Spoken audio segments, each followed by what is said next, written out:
Good afternoon, TitanX world. Welcome to the TitanX Lounge. We are back. Sorry, I've been kind of busy the past couple of weeks working on something. So I try to do a once a week stream, but duty called. And so I've been a little busy with that. Got some folks here in the lounge today. We got a kind of a full house. It's getting exciting. Some general rules. Again, whatever we talk about here is not financial advice in any way, shape, or form. This is the lounge. This is a place to come and relax, chill and chat.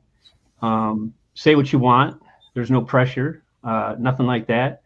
Any comments or anybody in the audience that would like to participate, there's one rule. You have to have a green circle to come on stage, period. No ifs, ands, or buts. But on that note, I'd like to honor our esteemed guest, which is Smooth and Crypto, who is the founder of Flare. Welcome, sir. Thank you so much for having me. It's we're on the cell phone today, but we're going to make it work. And at the end of the day, hopefully this week we'll be back in the studio. I have my nice microphone, all that kind of stuff. So other than that, it's amazing being here. I popped on, I think about 2 weeks ago or something with Dave from AwesomeX, and like the vibe, been in the chats a decent amount, so happy to be here, and happy to have my Flare logo or name on the TitanX Lounge in the back. Well, it's one thing I kind of taken a little bit of claim to fame for is I always do a special wallpaper for all my guests. So Colin, I did yours, and Rudy, I've gotten you before, but it's just a little signature, little to make it memorable. But again, welcome. And then we have Rudy Kazuti from Titan Legends, Jake X and Mizuchi, and Colin from Phoenix. Boy, word travels fast. And I'm glad that we got an audience today, and I'm glad that we got you guys on the panel. But hell, it's Sunday. Let's talk. So give us the rundown, man. Smooth. What's the inspiration behind Flare? And ultimately, I think one of the questions I have, and I got a lot, is this a culmination of all the wrongdoings or the right doings in TitanX is what you've set out to accomplish here? Yeah, I know the answer, but yeah. I hope it's the right doings. I don't know, but overall, in my opinion, it was at the time a culmination between a lot of different projects that have released, right? We have Inferno's minting cycle. We have Inferno's buy and burn percentages, but we also have technically kind of like an E280 LP web going on. We have daily auctions going on. But overall, kind of what I'm trying to accomplish is a very slow minting process mixed with very aggressive daily auctions to add to that. And I think through having a buy and sell tax, we are going to be burning a lot. We are going to be adding to the pool automatically all day. We have a huge percent on top of everything that's going to be auto minting X28, which I think is insane. So I'm just really excited about Flare. I mean, there's a lot of stuff going on, but overall, I think, it's just a kind of concoction of what we already have. So I think with Shogun coming out, how I could say it, it's kind of like a mixture of Shogun and Inferno at this point. Okay. Well, we know what Inferno's done. We've seen that track record, and Shogun, fresh out of the gate. So yeah, interesting. Yeah, man, super cool. I went through and read this white paper, and I was like, all right, this is kind of like a baby between Inferno, Volt, and Shogun. And for different reasons. I mean, I like the weekly mint phase where you're bringing in a big portion of supply. People can get in at a set ratio. So it kind of gives everybody like a similar cost basis, right? And then the auction is so important for that perpetuality of the protocol, right? Like you don't want to get to the end of the minting phase and not have anything to continue. So continually you're always filling in that auction pool, right? And then plus you have the buy and sell tax, which I like the idea of direct burns. I think that it's really powerful and underestimated. I'm happy to see that Jake did that with Shogun. because volume-based burns, again, are very effective and underestimated. So it's good to see us kind of branching out, and we're even working with tax tokens. I know that was kind of a thing of a couple years ago, but there's a lot of utility behind it, and it gets people to either buy the token, mint the token, auction the token, and stay with it. Behind it, and it gets people to either buy the token. I think we got a little lag there. Yeah. I love it, man. And I wanted to, with the Inferno style minting that I really wanted to do, no shade at how any of these perpetual auctions, get the, go through auctions to get the supply out. I think that has its advantages, its disadvantages.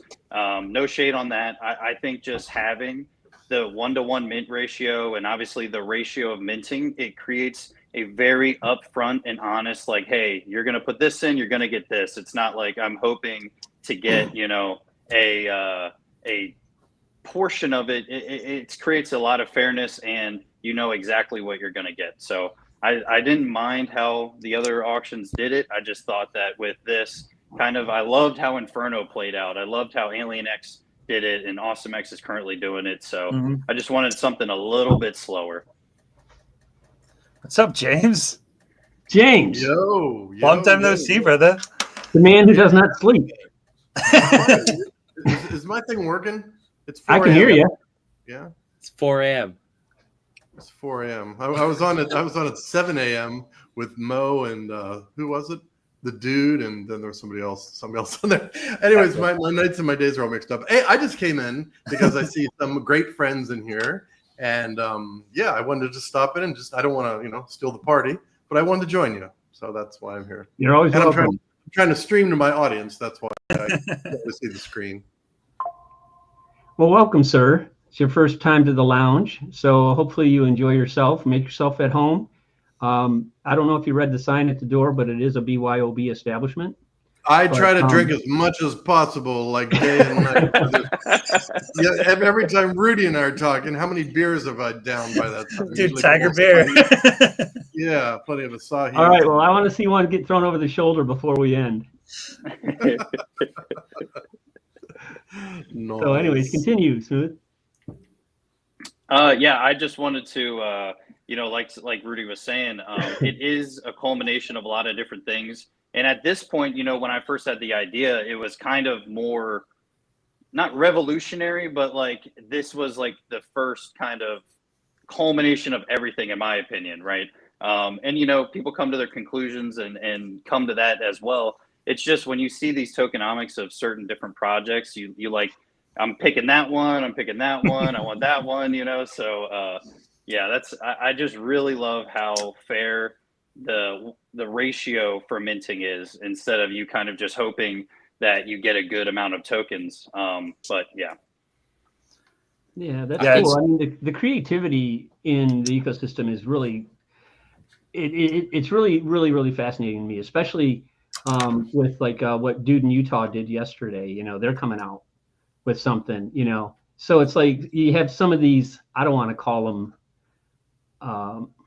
well, I guess you call them veterans, the guys that have been around a while. They've been riding the wave for some time now, and they're like, you know what, this is not going anywhere. It's time to, you're seeing these more seasoned veterans stepping up and putting builds together. That just shows the strength and the confidence of what we have here. I mean, that's just phenomenal. I love it. I think like this whole year, watching it unfold, watching the projects being built here, has been a big learning process for everybody. Whether you're a builder or you're a community member just getting involved with these projects, like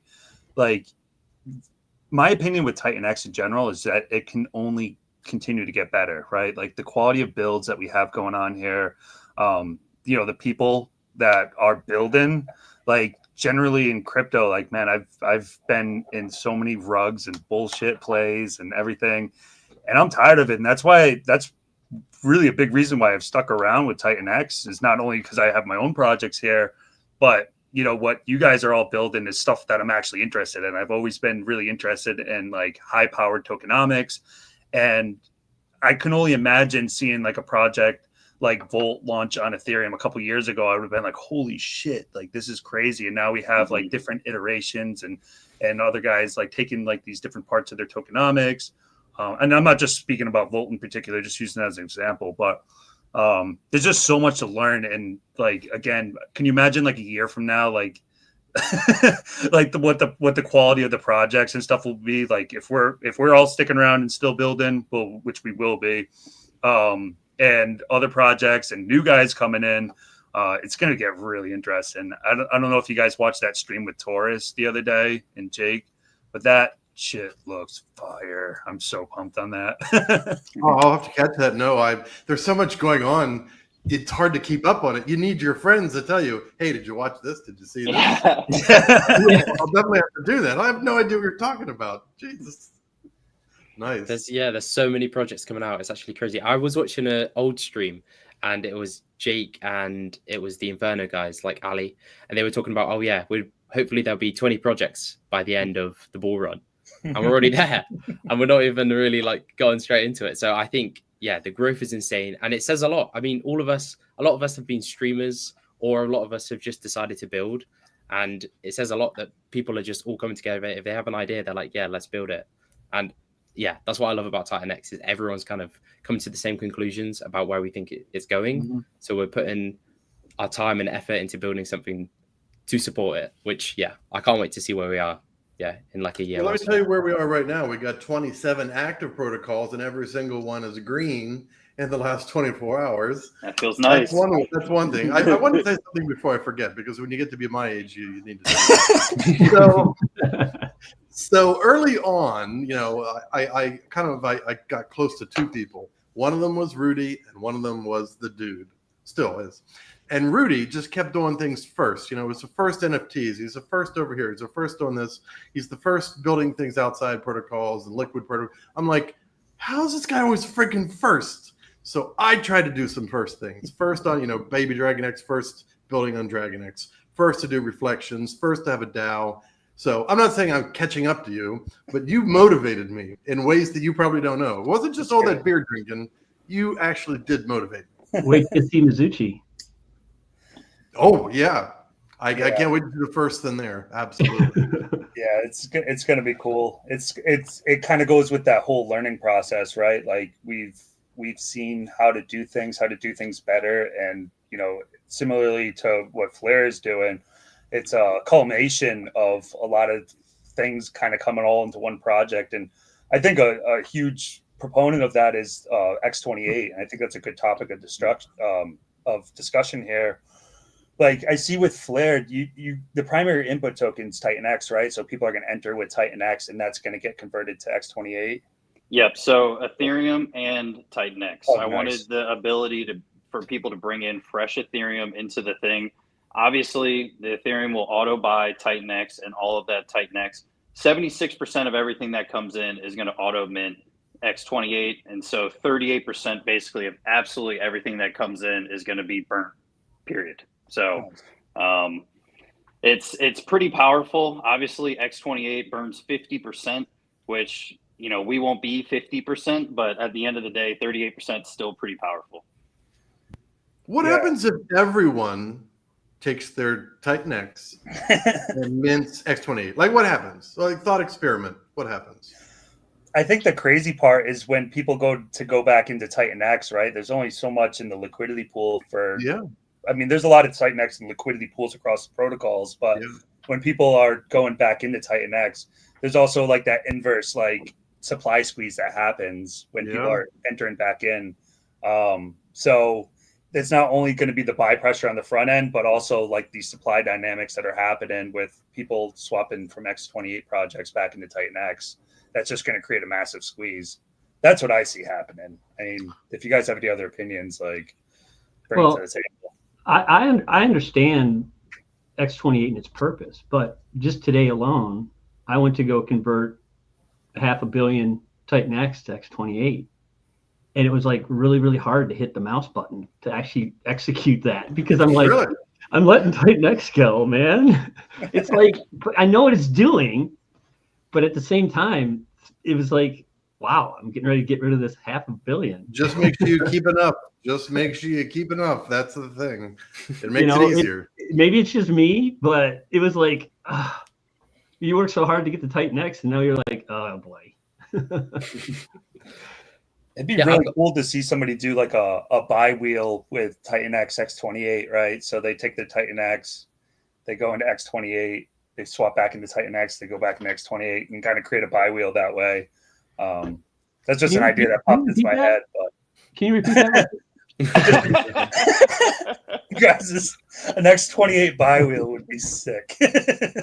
Maybe I'll just do that. Like, I'll just pull like 20,000 out of somewhere and just build it. Just do it. Forget it. Yeah. No going to Mike Dean. Mike Dean, is this okay? No, getting on TitanX Hub. Huh. Well, you could always have it like right. TitanX mints X28. X28 buys your protocol. I don't know. The buy wheels are very complicated because of how. They don't. I don't think that if they're done right, they're complicated. Yeah, I think you can just slap one together. I don't know. The way I see X28 is thank you. The way I see X28 is kind of like, because to get your head around it, it doesn't process for me that it's just one-to-one. But the way I view it is TitanX is just moving its inflation over to X28. Mm-hmm. And the reason it works is because there's a need for the X28. Yeah. So what you said, James, if everyone did it at once, I think that's when it could get dangerous, because the X28 supply would be huge compared to the TitanX supply, and it could decouple. But as long as there's need and there's projects building like Flare, like Shogun, they're always going to be eating up the X28. So there's always going to be that dynamic happening. But I think if everyone did it at once, it would be pretty bad. So if like 80 or 90% did it, it wouldn't be sell pressure. It would just be moving. That's why, I mean, if only you could have like some, if only I had some nice spreadsheet or computer where I could put this stuff in, turn these dials and see what really happened. Yeah. I'm not saying we should do it. I'm absolutely not saying we should do it. I'm just saying thought experiments. In ecosystems this sophisticated and complex, it's very hard to tell what can happen. It's very, very difficult to tell. Like small butterfly effects like this, the butterfly effect is very prominent in an ecosystem like this. I think the beauty of X28 comes in with when we end up going multi-chain with it. And what kind of to Callan's point with the supply is that the supply is going to end up getting shot into multiple different directions, right? Then you're going to have X28 on Pulse Chain, you're going to have it on Base, you're going to have it on Binance Smart Chain, etc. And what that does is that it's going to not only take and kind of soft lock the X28 supply on different chains, but it's also going to offer different avenues of egress for people so that they can exit the system. Maybe they take their X28 and they go to Binance Smart Chain and they exit that way, and it's not affecting the TitanX ETH pool, right? Like we've had so much like bullshit FUD with the TitanX ETH pool. If you go look at like, what like the actual liquidity is there, it's more than sufficient, right? Because everything's in terms of TitanX. Now we have X28, and that's going to just offer again like another path of egress for tokens and value to escape, go onto other chains, and people can exit that way. So I think that's going to be a really big proponent once that happens. Yeah. And it's like all the TitanX projects that are built now and in the future, they're the ones that benefit the most, because the TitanX is just completely leaving the system. Like that's gone forever. You can't switch X28 back into TitanX, which I think is insane. And when it goes omni-chain, it's like every single X28 is going to be from TitanX. Yeah. So I think all the projects on TitanX are going to benefit massively, even if there's someone on Base that doesn't even know about it. They're going to be using it, and then that's going to be benefiting all of kind of the hub of the TitanX ecosystem that's here already. So the question is, who's going to have the big balls to go launch a project on a different chain using X28? Yeah. I think that's an... Yeah, I'm hoping I'm one of them. Yeah. I think it's going to be cool to see. I'm not saying I'm going to be for sure one of them, but I think it's needed to get people eyes on it to then say, oh, what's the original stuff going on? What is like, where did this come from? Like, what is this? And then they follow the rabbit hole back to Ethereum. So I don't know. I'd want to, but at the same time, it's like I want to keep building 4 flares. So it's like That's the thing. Once you start building, like it's just a snowball, and just like you want to keep doing stuff, and like this project idea with Ted approached me about doing a project, and I was like, I sat down and wrote the white paper. I was like, all right, fuck, we have to do this now. Yeah. You actually said to me, I'm not doing any projects. You actually said that to me. I'm like Yeah. "You me out, man. You me out." That's how it happens, though. You kind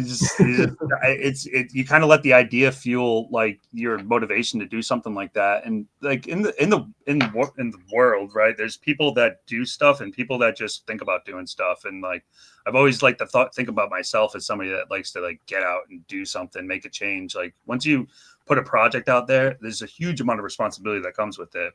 I told Ted from the beginning, I was like, as soon as we launch this project, man, it's like your life changes. Like you have responsibility to the people. It's like having a baby. It's just like it really is.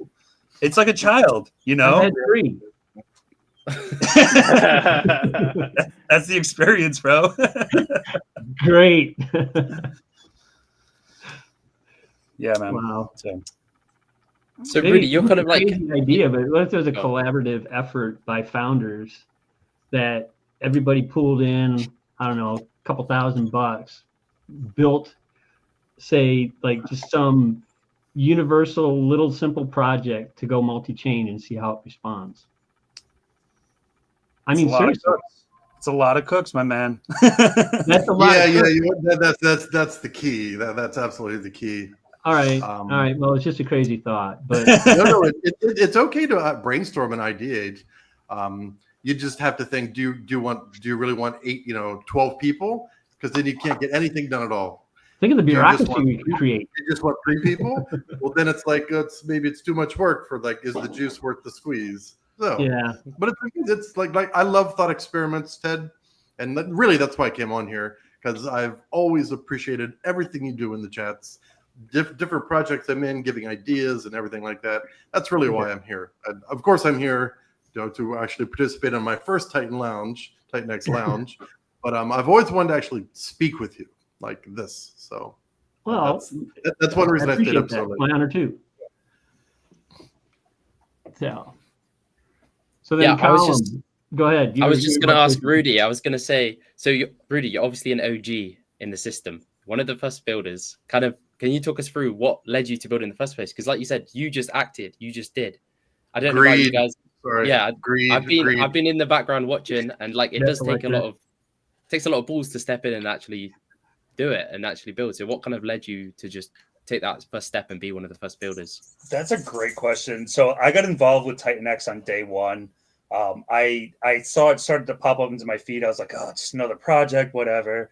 And then it launched, and I was like, shit, okay, I market bought, and it went up. And then I read the white paper, and I was like, oh shit, I probably shouldn't have done that. Luckily, I didn't end up underwater. I ended up creating my miners, etc. And I got into this whole, like, once I was reading the white paper, I was like, oh, build on TitanX, like, what would that look like? And at that time, the ideas were so primitive. Like, there wasn't many people talking about building on TitanX until almost January at that point. And I woke up one day and I was like, shit, I need to do this. Like, I don't see many other people building. Eric was just starting. I think the Blaze team was just kind of starting with some ideas. I was like, I got to like bring NFTs to TitanX. I've always liked NFTs and stuff. And I had come up with like a really cool, innovative way to do it. And that's really what started it. I set up the NFT mint. It went really well. I mean, at that time, like, I think we did like 120 or 140 billion. We burnt almost 37% of the TitanX that came in. And at that time, that was 1% of the supply. There was only like, I think like maybe 3 or 4 trillion supply when we launched, which is like crazy. So it wasn't a lot into like today's terms, but at that time it was new, and people were excited just to be able to use their TitanX for stuff. So then the marketplace came, and then TitanX launched. That was like, honestly, like a happy accident. Like, it was like me and my buddy were just joking around. 7 beers into it. Well, I think I'm just gonna do this thing. It literally started so. I got a great idea.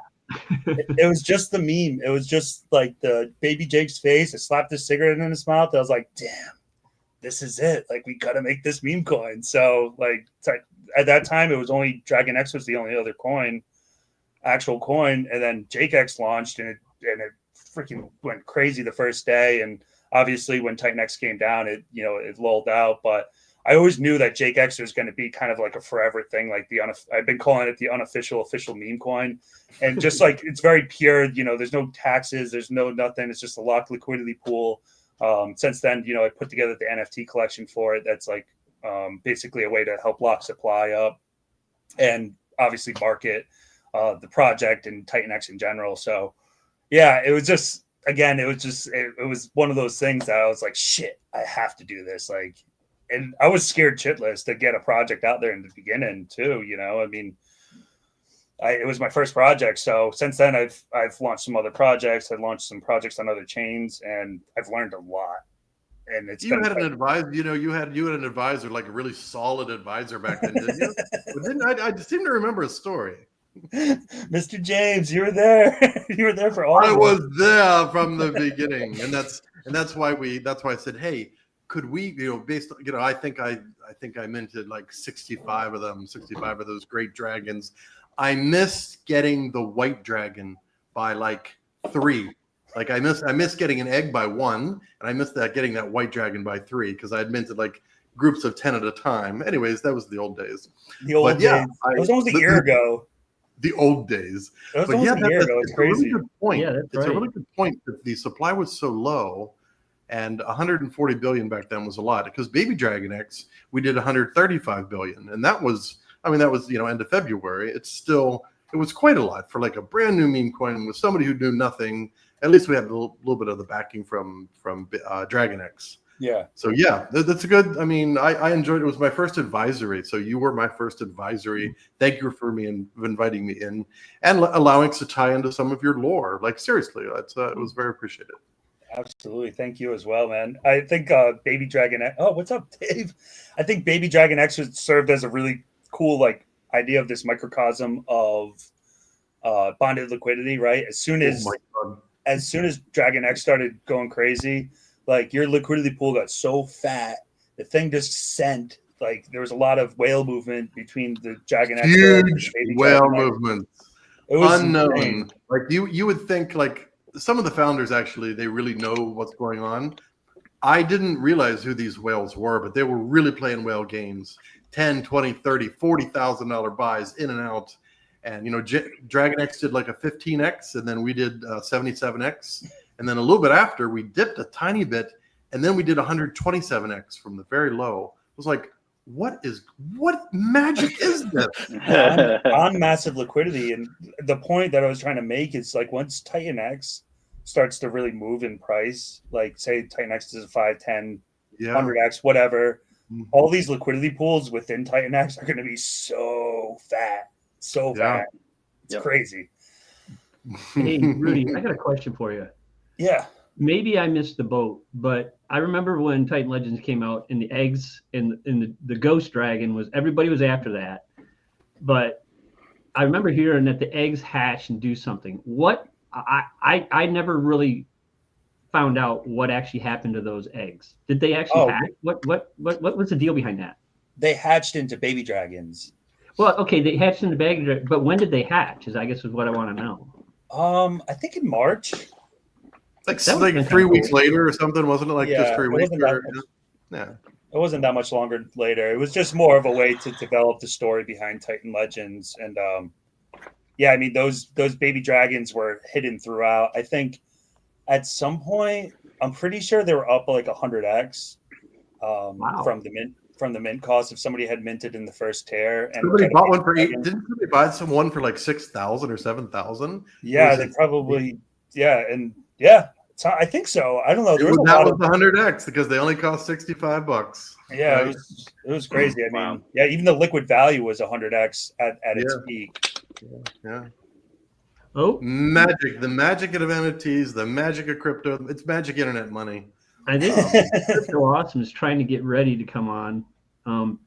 And Tell him real to turn quick- on the generator. He's got like a couple generators out there. Well, he's bouncing in and out. I'm waiting to bring him up on stage, but Yeah. either way, did you guys real quick? Did you guys share this out on your socials?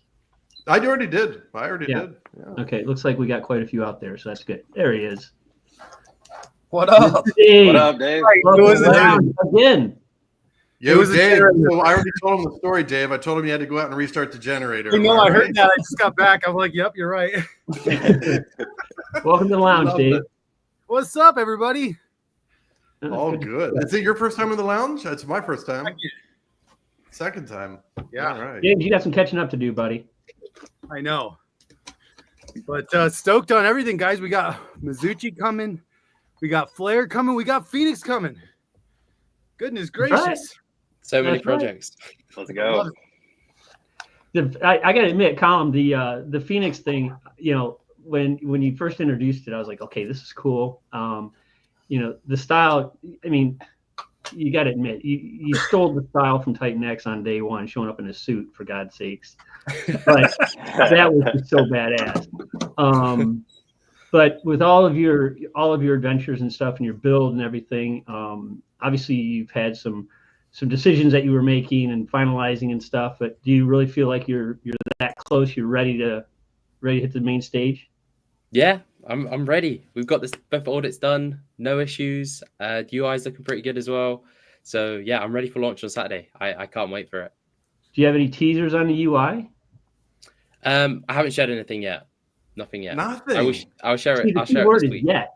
You used the word yet. We're talking now. Nothing yet. I can't share anything. We are just doing a few more tweaks. Okay. All right. Fair enough. Yeah. Fair enough. Yeah.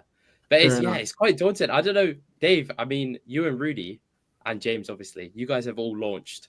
How stressful is it on the day? Yeah. You don't sleep the day before. I don't sleep already. If you sleep the day before, then something's wrong. So don't worry about not sleeping. Get your audits done. I would really highly suggest you do some testing. Like, don't just do audits. Hire somebody to do testing. You're probably super smart to do that type of thing. Try not to think. Try to get away from the computer. Like, just give yourself a couple hours away from it. And I don't know how many people you have in your team. If it's just you and like one or two like secondaries, or whether there's a group of 5 of you. But whatever it is, just keep yourself non-stressed. Just keep going as it does. If anything happens that you can't launch on that day, don't launch. Right.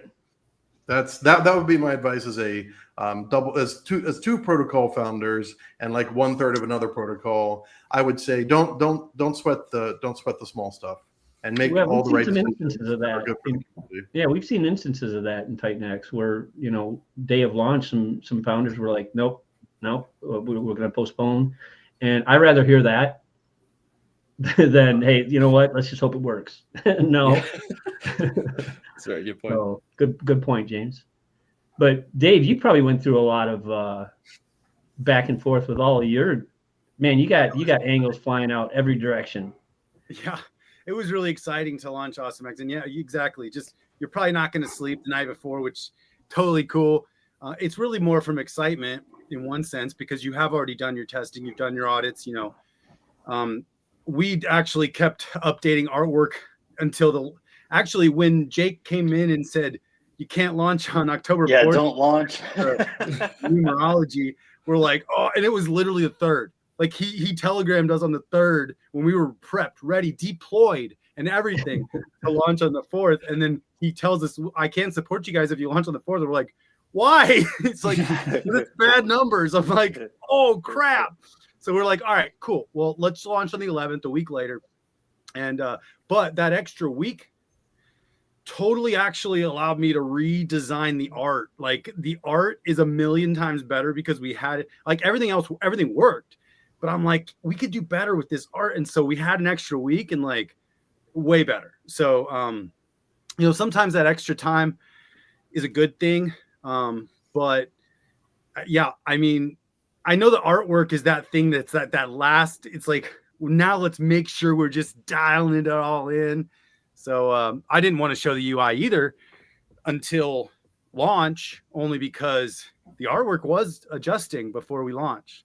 But yeah, man, I think it's great. I can't wait for Phoenix. I'm super stoked on what you guys are doing. And, you know, the other thing is you have a great team. You've gotten your audits, so you don't have to stress. Like, there is no stress with it. It's just excitement. And, you know, sometimes excitement and stress, well, excitement and anxiety feel the same in our body physically, like the physical feeling of both of those emotions. But if we interpret it as excitement, our brain pumps out serotonin and dopamine. If we interpret it as anxiety, our brain pumps out the stress hormone, cortisol. So it's like, it's how we interpret those feelings. So it's really excitement. You're doing something pretty freaking amazing, bro. And I'm so inspired by every here. Rudy, I'm so inspired by you. Smooth, I've been watching you before I started my channel.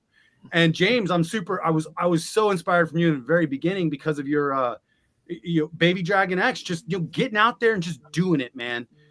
And doing it really well. And you had I remember after our streams, you and I talked for 30 minutes after our streams. We would talk almost as long after the stream as before. Right. And you kept, you were doing some ideation, like you're doing movie things, and you this token here, token. And eventually I was just like, Dave, why don't you just do it? And then you got a little bit quiet. And then you said, you know what? Maybe I can just do it. Like you came to that like a realization. And I remember being part of that journey with you. And it was very exciting to see you realize, I don't have to wait until this time. I can just do it. That was fun for me. Decentralized. We have ethos we got to follow, but it's decentralized. We can do whatever we want, like really. Yeah. And Ted, like, you know what? Your stories they needed a protocol. And so you have like a novel of stories and all these characters. And so I'm super excited about Mizuchi. In fact, you're actually building amazing. I mean, I don't really know all your mechanics yet, but I know that you have epic mechanics underneath it. And it's not just the art. So I'm not sure what they are yet. And I'm excited to hear about it. But yeah, man, we are first off, we're at the right place at the right time. All of us, I think, and I'm really excited about the future. Ted, what have you shared so far about Mizuchi even? Honestly, we haven't shared much, but okay. I guess this might be the time to share a little bit. Anyway. Ooh. It's so it's an evolution on the hybrid NFT concept. So I've always really liked the hybrid NFT concept in the sense that you're able to lock up a lot of supply, right? Or at least soft lock a lot of supply in these NFTs. So how Mizuchi will work is that it's an 8-day minting cycle where users will go and mint an NFT, and at the same time, it goes and mints tokens to a vault, right? So they're going to hold the NFT that have a certain amount of tokens backed by Mizuchi tokens, and they'll be able to swap back and forth with that vault. So it's it's a quick mint. It's an 8-day mint where everybody will be able to get into the same cost basis. And after the 8 days, we go into a cycle where we're actually running perpetual auctions. And the way that the auctions work, and they're fed by is what we call the buy, burn, and fuel. So it's the whole idea is keeping this balance between that buy, burn, and fuel percentage, like that daily utilization, and also the daily utilization of the auctions, right? Like ideally you want to see that auction pool actually get bigger over time, so that you always have people entering into those auctions. So there's some mechanics in there, without sharing the exact percentages and stuff, but I think that with the right level of participation, we can actually make this auction pool last a really long time after the initial NFT mint is done. Users also will be able to get into NFTs after the initial mint cycle. So yeah, that's kind of like the really broad overview of it. And the magic is in the supply dynamic of being able to lock up the supply in the NFTs, as well as, again, that auction utilization versus the buy and burn percentage, that daily utilization of the buy and burn. just kind of being able to achieve a good balance there so the protocol is sustainable of itself. Like I'd like to see Mizuchi be something that can just last on its own without anything necessarily being built on top of it.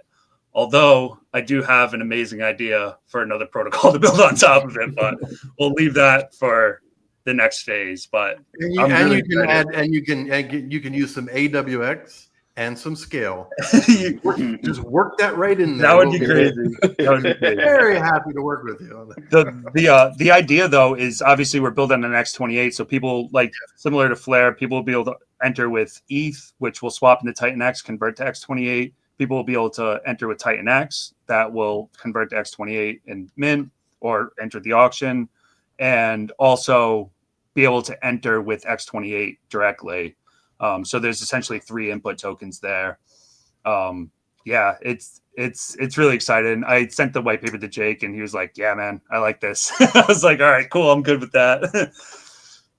This sounds awesome. So there's an NFT, and then because it's backed by tokens, there's low liquid supply. So that buy and burn is even more effective.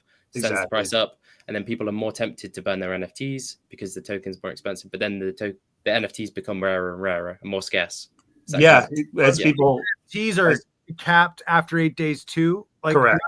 Okay, cool. Okay. Yeah. Nice. Yeah, it's a completely capped supply after 8 days. And what I like about like the first 8 days is that people will be able to enter and everybody gets the same cost basis, right? It's 1-to-1 TitanX or X28 to Mizuchi. And there's another like special, like a little bit of a secret sauce in there that I'll hold off on for now. But that secret sauce, it helps to actually feed the auctions as well. And it creates an incentive for people to hold for a longer period of time. We'll leave it at that. I can't let everything out of the bag right now. Please don't. I'd like to add, when I first started talking with Rudy, first and foremost, he says, I'm not doing a project. It's true. I was like, I need to focus on what I got. I already got enough shit going on. But I've always said it. I wear my heart on my sleeve. I was like, dude, just hear me out.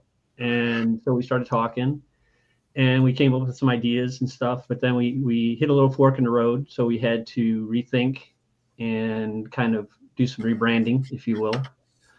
And water came up, and my whole career of 35 years has been the preservation of water and the quality of water, stormwater, drinking water, wastewater, you name it, infrastructure. So it struck a chord with me that something that I'm that passionate about, and that's water. We decided that water was a great theme, and we decided to really make it as beautiful as possible. And to that extent, we put a lot of effort and time researching specifically really talented artists. We're not doing anything AI generated as far as the NFTs. We're going through very thorough process with our artists, getting samples and sending back comments and refining that. But really, ultimately, part of the lore behind Mizuchi is about just the betterment of taking care of each other, protecting and preserving Mother Nature, understanding that water is a valuable resource, and that Mizuchi is basically a serpent dragon that represents that. And so what we decided to do is really put a lot of emphasis on true, authentic artwork in this. So these NFTs are really spectacularly created with a lot of thought and ideas behind them. And each one has a name and a story behind it and how they fold into our little ecosystem. So it's not generative. A specific number of NFTs. There are 8. Yeah, there's 8 different. Yep. 8 different NFT tiers. Yeah. Got it. Cool. Yep. Awesome. And to add to this, like along with like that water theme, like actually Steve DeFi said something that really sit really well with me. And he was like, DeFi is like liquid, or it's like water. And it's like, I'm not quoting him directly here, but the way that the water trickles, it kind of always finds a way to work itself out. So that was something that really like inspired me. Like I heard him say that. I was like, damn, he's so right. You know, like you build these projects, you choose numbers, you're just trying to figure out what you think would work best. And, you know, it's up to the users and the user participation to really help these projects find its own way. So, yeah, so that kind of going into that whole liquid idea. So we started with the liquid idea, liquid NFTs, like the idea of liquidity, and kind of came up with this, and which is, it's very heavily Japanese themed. Dragons, obviously, you know, it's very TitanX thing is the dragons, and yeah, it's super cool. I'm excited. When do you got? When launch? Do we know that when launch? It's gonna be Q1. We're right now we're in the testing phases. We're gonna be moving into audits very shortly. We've been doing a lot of like UI design lately. The UI is beautiful. It's not what anybody would expect it to be. Nobody's gonna expect it. Nobody. Yeah, it's very cool, interactive. I'm a big sucker for like artwork and like really creative things. I thought Lotus did a really good job with that. So I got really inspired by that as well. So yeah, it pulls in a lot of things from a lot of different projects, but ultimately what it is, it's an evolution on the idea of a fair launch hybrid NFT project, and using it in a way to lock up supply, incorporate an aggressive buy and burn, a perpetuality with the auctions, fair cost basis, and just DeFi in general, like, you know, just that idea of like, you know, the users and participation and people and water kind of always finding its way. The users are like the universal solvent. Water will always find its way. Yep. Rudy, would it be too much to? No, maybe we shouldn't mention that. No, Tell us. No, James. I can't believe it. It might have been just a little sample of the secret sauce, and I don't want to go that far. So all right, that's not that. You're telling Callum to show his UI. It's like, all right. We all have our secrets. Like project number 3. Like, yeah, I keep saying this. Project number 3 with Baby Dragon X is a collaboration with another partner, and neither them or I want to say anything other than that. Like, I don't know why. We just don't want to. We're all like that. We're all like that. What I can say with Mizuchi is that the timing's really interesting with Shogun. You know, kind of like I'm watching, you know, just in pure like watching the markets and watching the charts and stuff. Like, it's feeling like a really good time to launch early January. January 6th, maybe. What's that inauguration day for the Yanks? I call it the Yanks, even though I'm American. But yeah, and there's so many other cool projects launching with X28 that man, I'm ridiculously excited for everything coming up. I try to get involved with every protocol, just because you never know, you know, even if it's just a little bit. There's other protocols that I go heavy into. There's protocols that, you know, I'll just grab a little bit and see what happens. But yeah, we got some exciting times coming up, boys. Yeah, when the white paper, I think we can all agree on that. Yeah, when the white paper is released, I highly recommend you read it more than once, because some of the mechanics that were built into it are to your best interests when it comes to trying to deter bots and so on and so forth. So we put a lot of effort and thought in how we can make it difficult for bots to interfere. That's just a little heads up I wanted to throw out there. Nice. So it's in a white paper, and please make sure you read it. Yeah. Sweet. I've got a question then. So Rudy, you kind of talked about the long-term aspects and that you wanted the auctions to really last. Yeah. Can you give us what's the long-term vision for Mizuchi? So the idea is, if you're always able to fill those auctions, you're always able to fill the auction pool, and you're always able to burn the token. And if you figure out a good ratio between the auction utilization on a daily basis and the amount that's being sent to the auction / you know, how that buy and burn is operating. I mean, obviously it's all theoretical. Like it all depends on user participation at the end of the day, right? But theoretically, these auctions should fill each day. And if there's less going out than that's coming in, theoretically, the auction pools should be able to grow over time. So that was kind of the idea behind that, just to make it sustainable. I mean, again, I do have an idea for another project to build on top of Mizuki in the future, which would be really interesting, but that's in a very primitive state right now. Like, I'll literally have to sit down and just hack away at a white paper for a month straight. Yeah. You guys know how it is. It Just won't always be a tweaking. month. I know you, Rudy. It won't take you a month. You'll have most of it done in 3 days, and then it'll be a couple weeks of refining. That's how. I'm sure Ted can attest to this. I'm always sending him stuff. I'm like, oh yeah, I just got ahead and did this. Like, it's done. Yeah, actually, I will say that collectively teaming up with Rudy, it was kind of interesting because he's doing things and I'm doing things, and next thing you know, he's thanking me and I'm thanking him, and it's like, wait, I was going to do that. No, but thanks anyways for doing it. And it was like, so the partnership was really, really fluid and very open, and that made it really easy. And he's not kidding. He sends me a lot of shit. And he sent me his teaser on the next thought, and I've already started incorporating some ideas into it. Hope you don't mind. That's good. I can share with you later. It's good that your first partnership is going so well. I mean, my first partnership with the Element 280 team was unbelievable. I knew it would be, because the dude and I literally almost finished each other's sentences in some ways. So it's a really good story to hear that Ted, you and Rudy. I think anybody that partners with Rudy is going to do well, just because of his personality, his depth of experience, just the way he handles things. Oh shucks! And I wasn't paid to say any of these things, but I will accept a donation. Well, I get worried when I don't hear from him for like 2 days. I'm like, what's going on? I'm like, what's going on? Should I reach out? Is he still alive?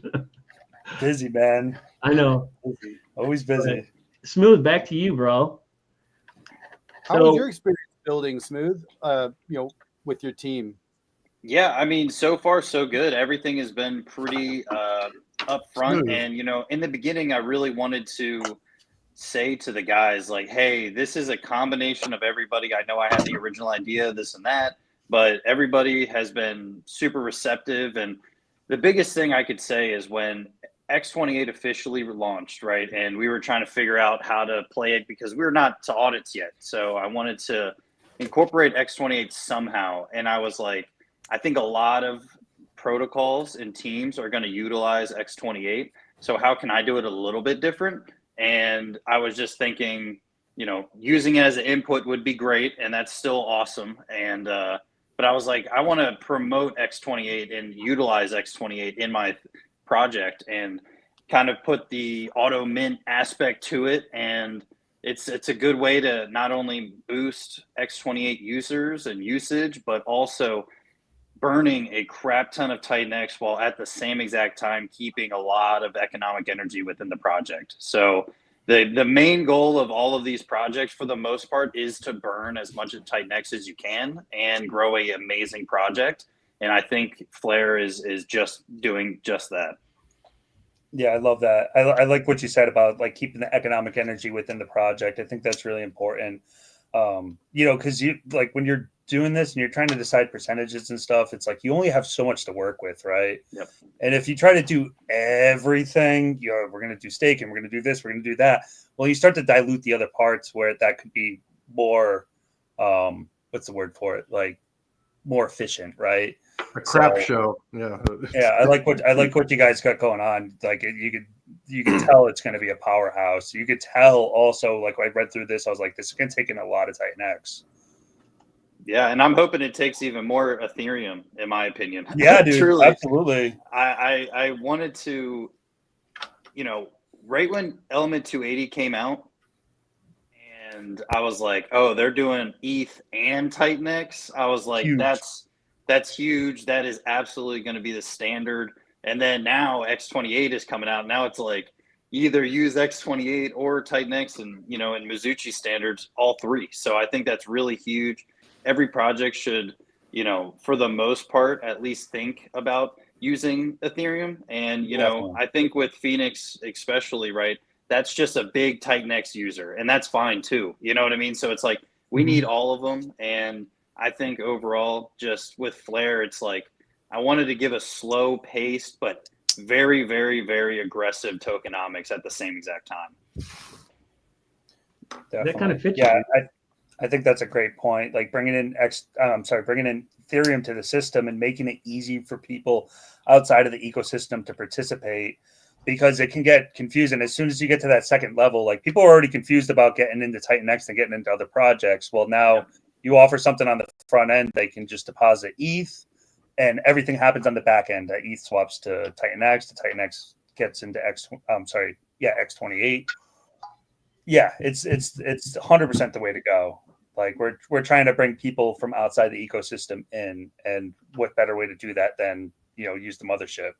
Yep. So what do you guys think is the loop? So there's so say, because I'm actually doing multiple inputs also for Draco, but I'm doing this thing called an X28 loop, where I just saw a post. I thought it was fine, but I saw a post from Mike Dean and everybody, a couple people were talking about it, Crypto Connoisseur, about, you know, ETH, TitanX, X28, back to TitanX to mint in these protocols.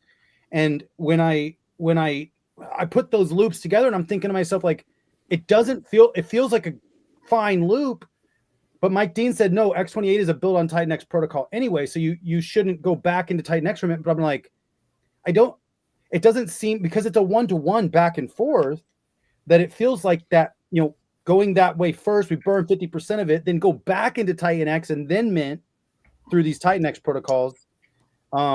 Feels like a positive thing. What do you guys think about that? Jake was talking about doing arbitrage moves. Well, we were just actually kind of talking about, like, theoretically, like a X28 buy wheel before you got on the call. But the problem is with going back in from X28 to TitanX is that you're selling X28 for TitanX, so you're going to push the price of X28 down, right? Granted, there's a lot of, but it's one-to-one. Isn't that the whole point of X28? So the price doesn't stay one-to-one. That's the thing.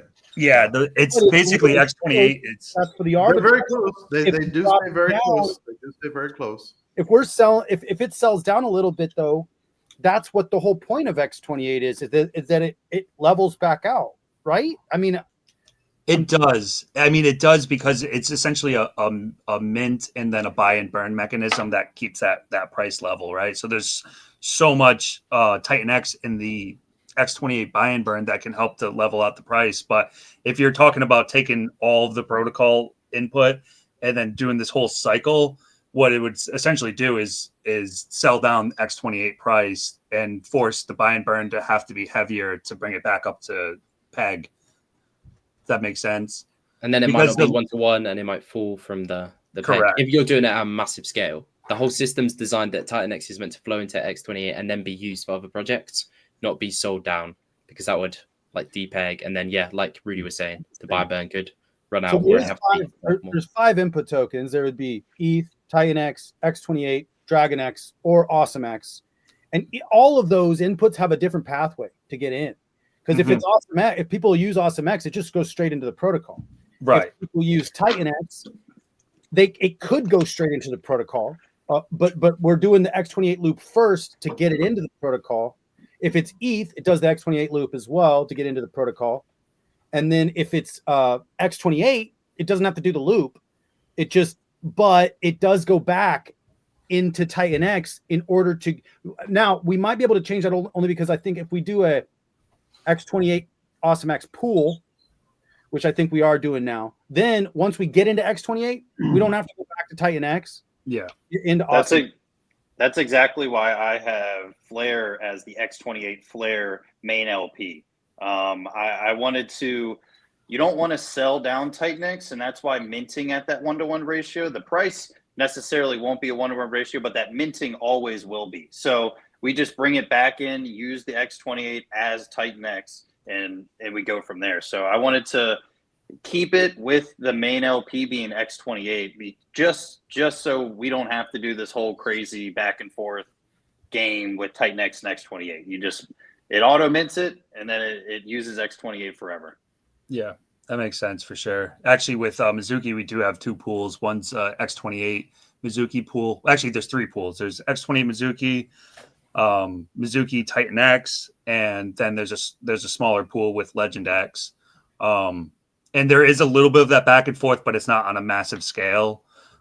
Just because it's hard to find pathways for these things that make sense, right? Like essentially you want it to all flow in one direction, but if you want to get back into Titan X, like you have to do a little bit of movement there. Especially because we were paired with Dragon X. So it's like if we went back to Titan X, we would have to go into Dragon X to get into, unless we had a Titan X pool, which I'd rather do the X28 pool. So yeah, I think actually I wouldn't have to actually go back into Titan X after X28, as long as we have an X28 Awesome X pool. We can go straight into Awesome X in order to mint. Yep. But yeah, this is cool. I was just wondering what you guys thought about that, because I didn't see the sell down of it. You really see that clearly, Rudy, and I appreciate that about, I've learned so much from you, and I still have so much to learn though, especially about pathways and LPs. So important to this stuff. Yeah, it really is. I mean, what Titan X has kind of become, and the way that it's set up, is that it's very vertical, right? Like there's Titan X, and then there's things built on top of Titan X, then things built on top of that. Now, what X28 is doing is it's offering a horizontal route. So now things get shot over into X28. Once we go omni-chain, then it gets shot out even further. It's gonna be really interesting to see how this all plays out, but yeah, like I said, like understanding how like these liquidity cascades work is really important. Yeah, it's really important, and where you are in the chain. Yeah, exactly. Yeah. Callum, what how many inputs are you taking? Just Titan X. Just Titan X. Oh, cool. Yeah. Okay, Going against the grain, as the youth will do. Yeah. It's not even old school. It's like just like a couple weeks ago, Yeah, it's very similar to the Dragon X mint. Like just a decreasing ratio over 28 days. You just come in with Titan X, and yeah, just to keep it simple. Otherwise, yeah, all these different avenues you have to go down that you guys are explaining, you have to think about. So Yeah. just want to keep it simple. 28 days, or do you keep minting after 28 days? 28 days, and then it's capped and deflationary, and there's 4 biomass streams, all making it hyper deflationary. Nice. Hopefully. Hyper-deflationary early on. Okay. Yeah. Nice. All right, sweet. Titan X makes keeping it simple, man. Love it. It's crazy. Like we really haven't seen the effects of hyper deflation on top of hyper deflation yet. Not Quite yet. Right. Yeah. Like we've had glimpses with certain projects, etc. But in terms of like all of these projects that are being built on top of Titan X are all deflationary in some manner. And once Titan X goes into its full deflationary mode, which it really is at this point, I mean, if you look at the numbers, like if we're chopping, right, like 0.5% a day or 1% a day, holy shit, it's crazy. Yeah. Yeah, and one thing I will say, just to bring it back to Flare for 2 seconds, the auction and minting are going to have 32% that day bought the next day. So if a mint happens, say $1 million comes in, 320 grand is programmed to buy it the very next day and put it into the auction pool. So with those buys, going to be 180 calls. Every single call will have an 8% tax on it. Not only burning it, but also adding it to the auction pool, as well as buying it off market and putting it into the auction pool. So this thing has programmed buy, sell, added to the auction pool absolutely everywhere. And this is going to be forever of the project. So I'm trying to build one of the most deflationary things I can do. And to the point of Titan X going hyper deflationary, like this thing hopefully is going to go right in line with that. And I just can't wait to see kind of, how we're all going to have it. Because, Flare is going to have an LP with, I'm either thinking of the most or all deflationary projects or everything. So obviously the main thing is going to be X28, probably the second biggest LP is Inferno, but absolutely everything else is going to be just forever locked, forever reinvesting LPs that are going to be arbitrage bots, and it's going to just be deflationary as hell, in honesty. I can tell you got the right idea, man, with filling those auction pools. That's such a big part of the sustainability, right? Like the last thing you want to do is be, a couple months into this thing and you're like, shit, like the auction pools are running thin. Like, what do we do now? Right. Yep. So I can tell and that you it's put a lot of thought into that. Thank you, man. Yeah, and it's one of those thought experiments that we're talking about with if they're in the auction pool. If the auction pool balance gets so low, you almost allow the price to try to catch up to it, which will allow the auction pool to be profitable again to get into. So it's like it's going to go through waves of being not profitable, like the long-term aspect of it. There's no way it will be not pinched in supply into the pool at some points, but that'll just allow it to breathe and allow it to slowly fill up again, because if less eyes are on it, then the people who are looking at it are going to get better ROIs, in my opinion. Yeah, definitely. Yeah, and we're kind of seeing it with Shogun, because Flare has very similar tokenomics. When it has this LP web, all the bots are just going to be creating loads of volume, and there's that tax. And we've seen with Shogun, that is it the War Chest, I think it's called? Yep. Which is like the auction fuel, is just growing and growing and growing. And Yeah. Rudy, like you said, that's just insane, because it's not even like you have to have a buy and burn. It's just guaranteed volume from all these bots, because you have this crazy LP web, which will be really interesting, Smooth, if that's with all just the deflationary stuff. Yeah, and that's what I'm thinking of doing, because like I want it to be a little bit different.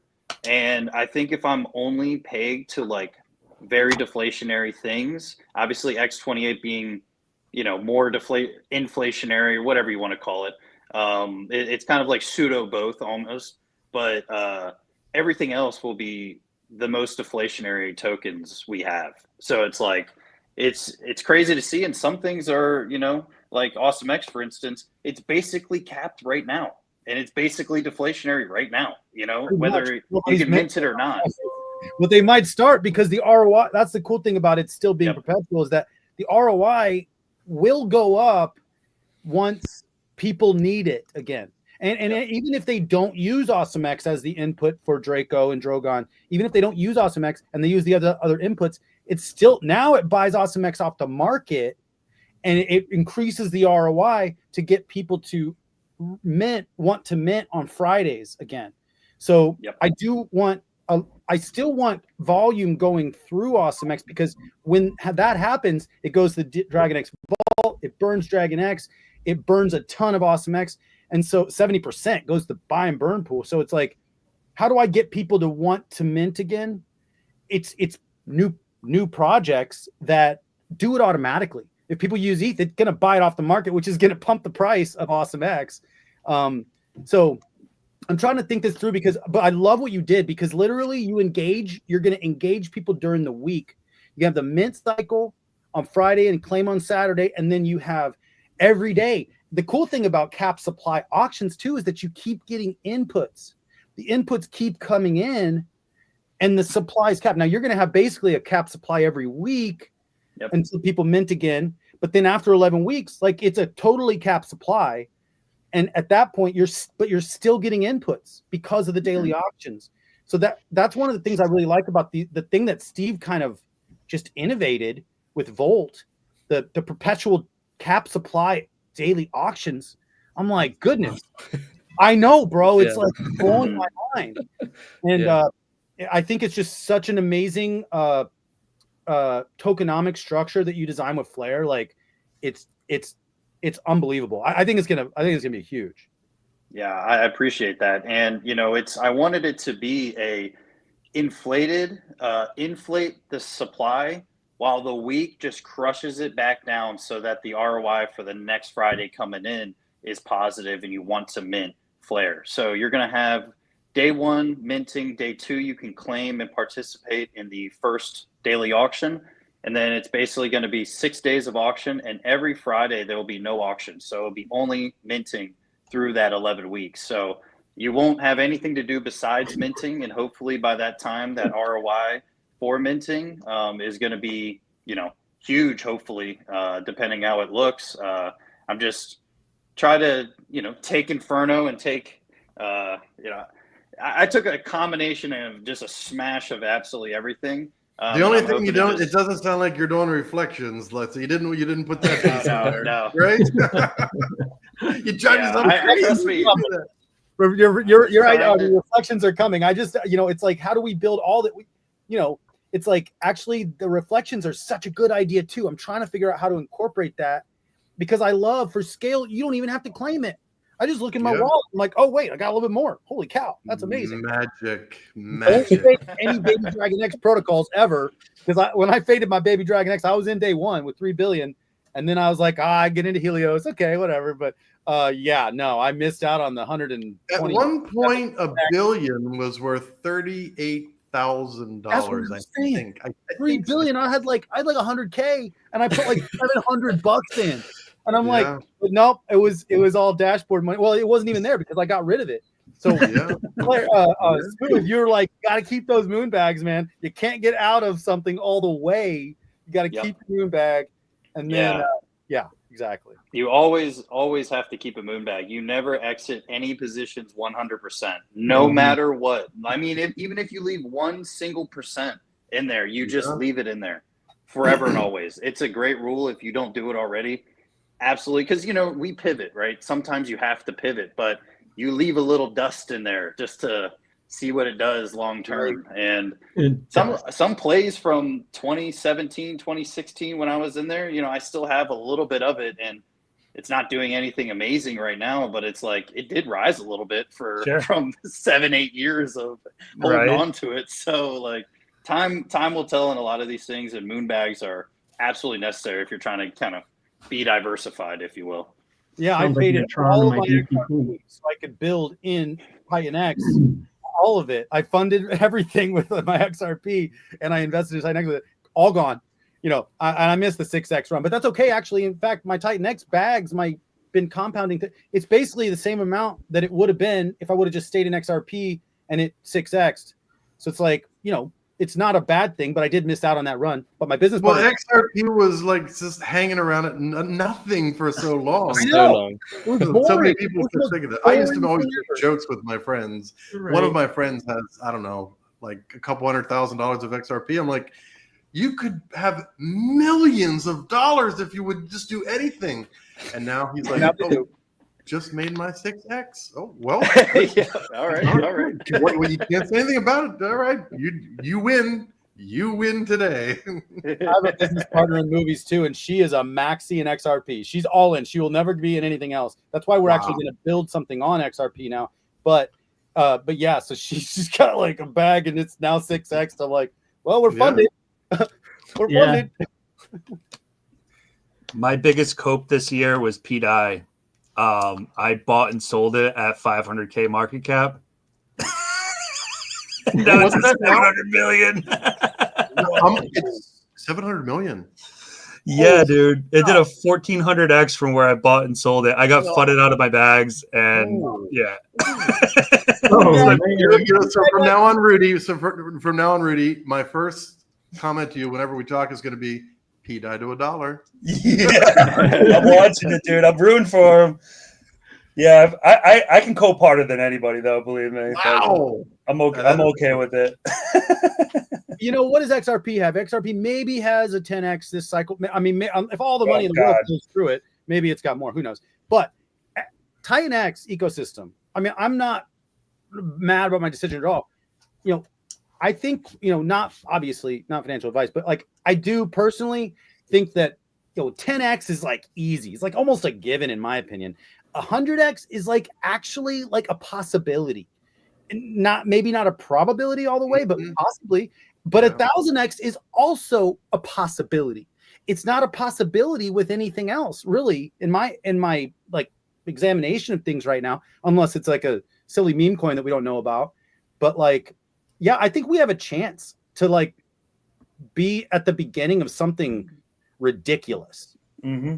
That's why we're all here, bro. That's why we're all here. That's why I'm here at 4 a.m. It's actually 5:15 in the morning, and I'm too excited to sleep sometimes, especially when I'm around other people like you. You guys are super energetic, super smart, and I want to be around people like you. That's why that's why I'm awake. All right. I got something for you guys. All right. So, Rudy, I had mentioned something to you in one of our chats one time. I wanted to show you something. And I think the time is right. So my reminder to not FUD or to freak out and everything started 47 years ago. All right. That's a 47 years ago. My favorite, I guess, creature at the time was Godzilla when I was a kid. I mean, Godzilla was a badass. I mean, he was just sick. He was great. So I love dragons. So in 1976, my mom made me this. Basically, it's a nightlight, and it's a dragon. That's sweet. She made that? Yeah, out of ceramic, back in That's 1976. Wow. So I've kept it all these years because one, she made it for me, which was great, my mom, and it's a reminder, and it stays on my desk. You know, when I see red, it's my reminder. Keep your faith, boy. You know, and so yeah, I just wanted to share that with you guys because I don't know if it was written in the stars before I was born or whatever, but I was hooked on Godzilla as a kid, and then I've had this nightlight for 47 years, and it's not going anywhere. Wow. I That's wanted a to share that with you great guys. story. That is a great story.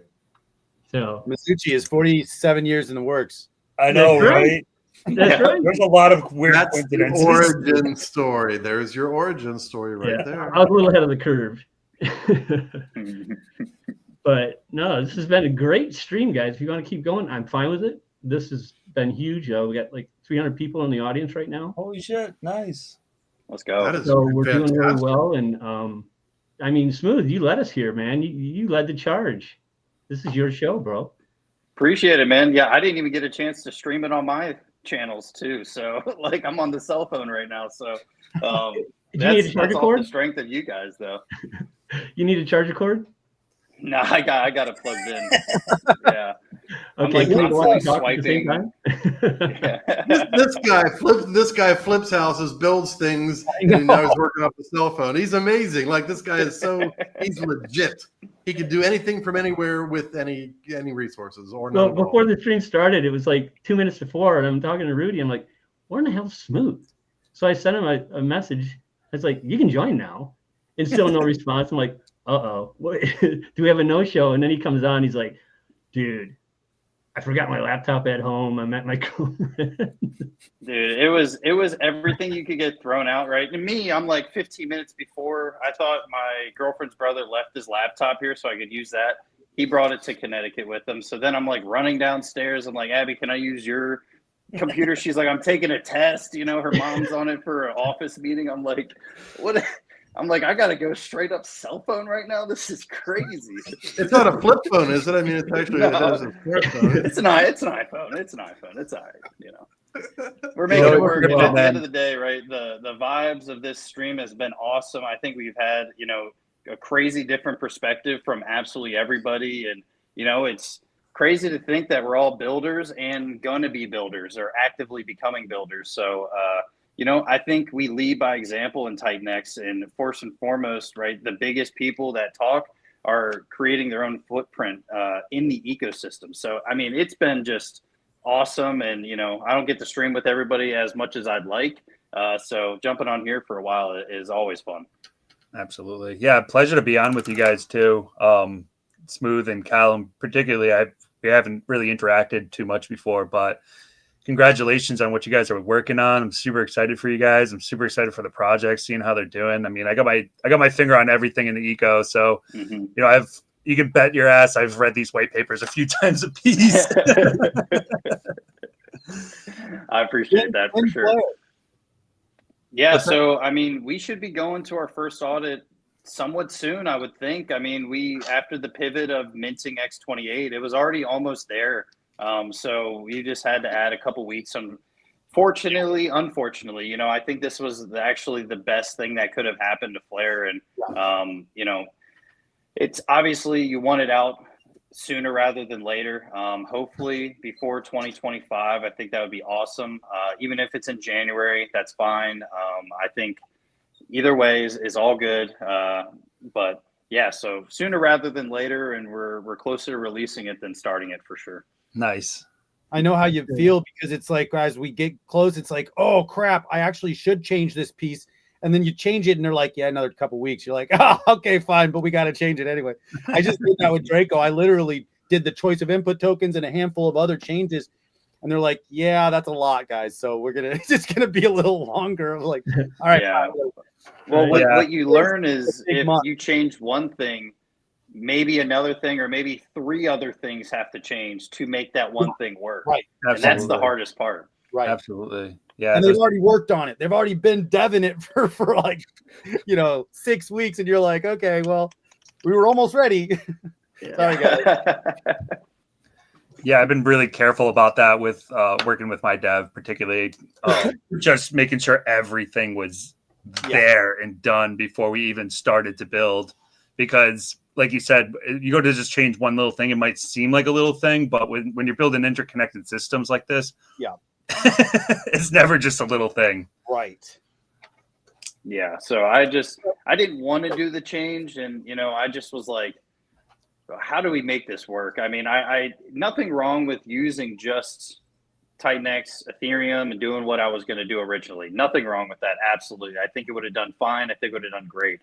But just that aspect of just burning 38% of everything that comes in TitanX wise, and you being able to use ETH, and hopefully TitanX gets so scarce that year 1, year 2, year 3 of Flare, people are only using Ethereum. That's my ultimate goal. I want this thing later on in its life to be like, we can't even get enough TitanX to make this work. Like, we got to use Ethereum, that's what that's the ultimate goal, to bring in as much Ethereum as possible. And I think at the end of the day, TitanX is going to get real scarce real fast. Yes, sir. Yeah, it's a super positive loop. Right. X28 will get scarce too. So it's basically the same thing. So it's like, these inputs that we're using. I mean, Dragon X is going to get scarce. All of these tokens are kind of going to get scarce. Yeah. Yep. Yeah. And I was in a couple projects. I was in one of the first, this thing had quadrillion tokens, right? I mean, a lot of tokens. And this was one of the first real burner protocols.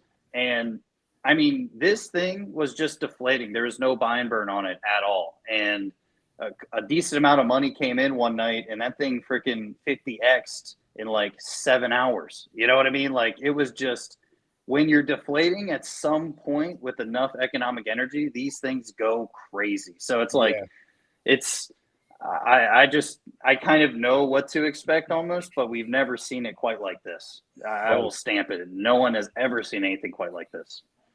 Yeah, the way I always picture it is kind of like Baby Dragon X and Dragon X. It had that baby. Obviously, Dragon X was the base. It absolutely sent Baby Dragon X.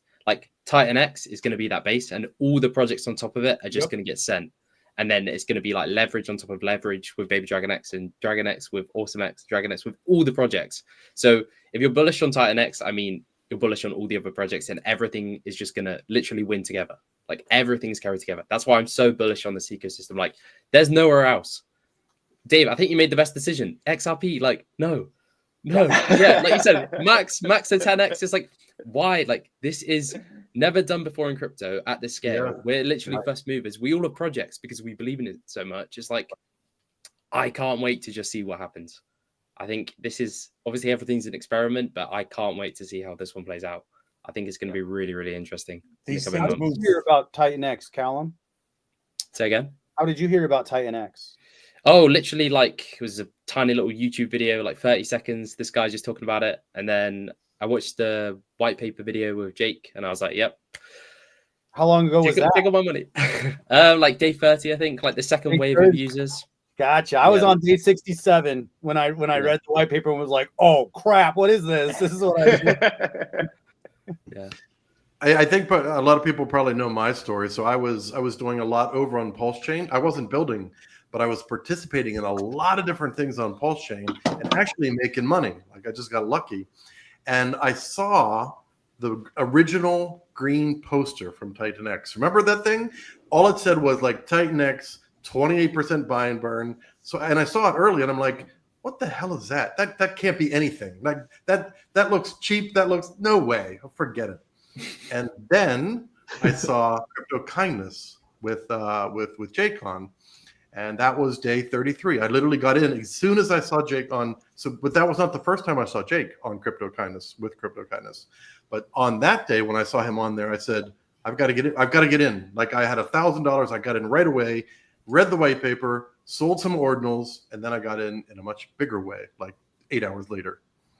So yeah, I was fooled by the, what did they say? Don't judge a book by its cover. I did judge a book by its cover on like the first week. I'm like, there's like no effort. Like who cares about that thing? Wow. What a mistake. What, not a mistake. Everything still worked out. Have another beer, James. Yeah. Say it again. Have another beer. What? Have another beer. Yeah. I haven't. So I literally haven't actually drank in 3 days. I haven't had a drink. No, I'm kidding. Because I had a lot to drink 4 days ago. A lot. Smooth, you're like a straight OG though. You're like a pre-TitanX OG. You were here before TitanX launched. Were you day one? Yeah, I was day one. Yeah. How did you hear about TitanX before it launched? So what happened? It's just weird how the universe works, man, for real. Yep. But what happened was, I was making pulse chain content and I was doing my pulse chain stuff, this and that, and I still got a nice little bag over there, whatever. But what happened was, Jake was streaming a lot about Hex and pulse chain and this and that. And randomly, I just DM'd him and I was like, hey man, just want to give you your flowers. Like you kill the content, just looking forward to you just, shooting the shit, just giving him his flowers for making good content. And then he was like, hey, man, appreciate that. By the way, like, I have something coming in the future. I'd love to, see your opinion. So I don't know if I was one of the first people to get the white paper before it actually went live. Cool. But so I got the white paper. I read it, not joking, 10, 15 times. And at a certain point, I messaged him after I read it. And I was like, hey, man, this has got this tokenomic from here, that from there, this from there. And I just couldn't stop thinking about it, truly.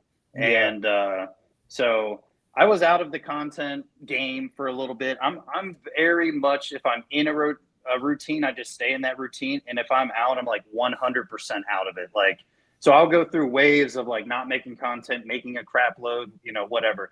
And so this was one of those lulls. And then it was like, I don't know, third or week into TitanX, I was like, dude, I got to start streaming. I got to start making videos about this. I was like, this is crazy. And so that's when I did basically like 3.5 months straight of like daily uploads. I mean, and don't get me wrong, that last like month or so, the amount of hate I was getting just from everybody and this and that, it is what it is, right?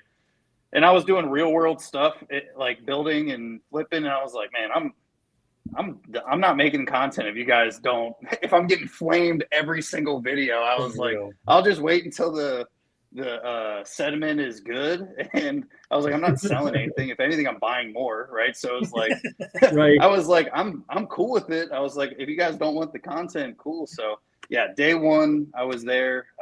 And I was like, I just remember I took like, it was like $50 market buy and I staked it forever. Right. And I was like, let's just see how this does. Right. And by like the first month, it was dust. Like 2 months or whatever it was just dust. And looking at it now is like so funny. It was like 10 million or 5 million TitanX. And I was like, damn, that's crazy. That's a lot, and like back then. But it was just, my portfolio was in the millions on paper money, with day one miners and my ladder and this and that. And I was like, this is crazy. So I've been hooked ever since then, but day one for sure. It's a long way to say day one. That's awesome, dude. Wow. Yeah, so I just randomly hit Jake up, and it was like 2 weeks later, TitanX was launched. Like it was just I was never in his mastermind. I never got a message about it, nothing. It was just me being proactive, I guess. I don't know. Wow. I was just going to say, yeah, Smooth, those videos that you made, I think a lot of people, because obviously you're one of the OG creators, I think it kept a lot of people in the system, especially me. You did a stream with Jake, and I remember watching it. Whenever I felt all the hate, well, not the hate, but the FUD and the people saying this and that, I would just listen to one of those streams, and it'd be like, it's all good. I just got to wait it out. I just got to wait it out. But those streams, I think if people weren't making that content, like yourself and like Crypto Kindness, I think there'd be a lot less people in TitanX now. So yeah, well done for doing that, man. I mean, I appreciate it. That's a really good point, Caleb. I just got the bug, man, and you know, I really loved how fair it was, how upfront and just honest it was, man. And you know, at the end of the day, when I was talking, I always said, you know, 1 year from now, 5 years from now, 10 years from now. So it's not like I was just saying like, hey, make your money right now, and I'm going to talk about something else next month. It was like, no, I'm in this forever, if not like as long as I live, you know? So it's like, I have a long-term view on crypto. And my saying that I say to all my friends, I'm like, you know, I'm 30, whatever. And throughout all my 20s, I'm like, you're going to be 70 years old, grandpa status. And your grandkids are going to be like, you didn't invest anything into crypto? Like, what? You know, and I'm like, I've been in crypto for 50 years, you know, at that point. So it's like, I'm like, you're crazy. I don't know. You know, there's that meme, right? You know, there's that meme with like the dad and the little girl and the boy sitting on the floor. Dad, Dad, how much Bitcoin did you buy at 100,000? No, I bought ETFs. So and then the son's like, stupid dad. Yeah. Hopefully it'll be like, you were day one TitanX. No way, you know. Like, year one. Yeah. No, it could be even year one. You were in TitanX for a year. How did you stick with it? Because it all went to it almost went to zero, didn't it? There'll be all kinds of like stories. Like I heard that this happened. I heard like the old fish stories, you know, the catching the fish stories. Yep. And we were there. So the first year, this could be the beginning. Still the beginning. Yeah.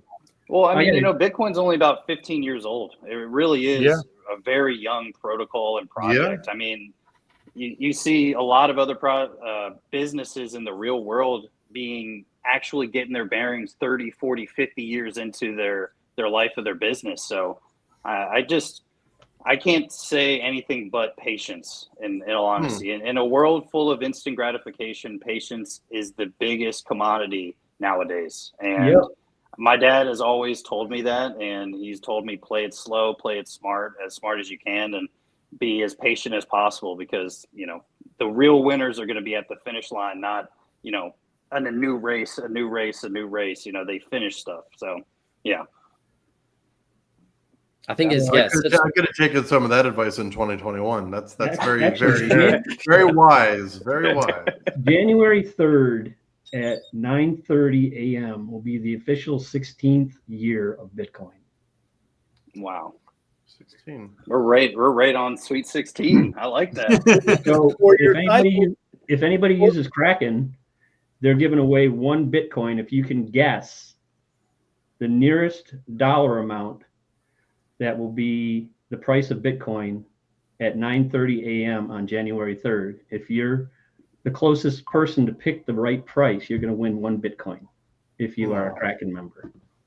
I've seen a couple of those. I think Binance might be doing something like that too. That's funny. That's really cool. But Smooth, I got a story for you real quick. When you were doing your streams daily, I forgot my cell phone one time, and I had about a 30-minute commute from work. And usually you were really, you know, your regiment was pretty predictable. We knew when you were coming on. So I was like, well, shit, Smooth will be coming on. I got to get home. So I pull out of work, and, you know, it's a minor arterial road that I'm driving on, but there's stoplights. And I'm thinking green, Titan green. Man, I went right through a red light. I'm glad I didn't get hit. But I realized that after I went through the light, I'm like, holy shit, that light was just red.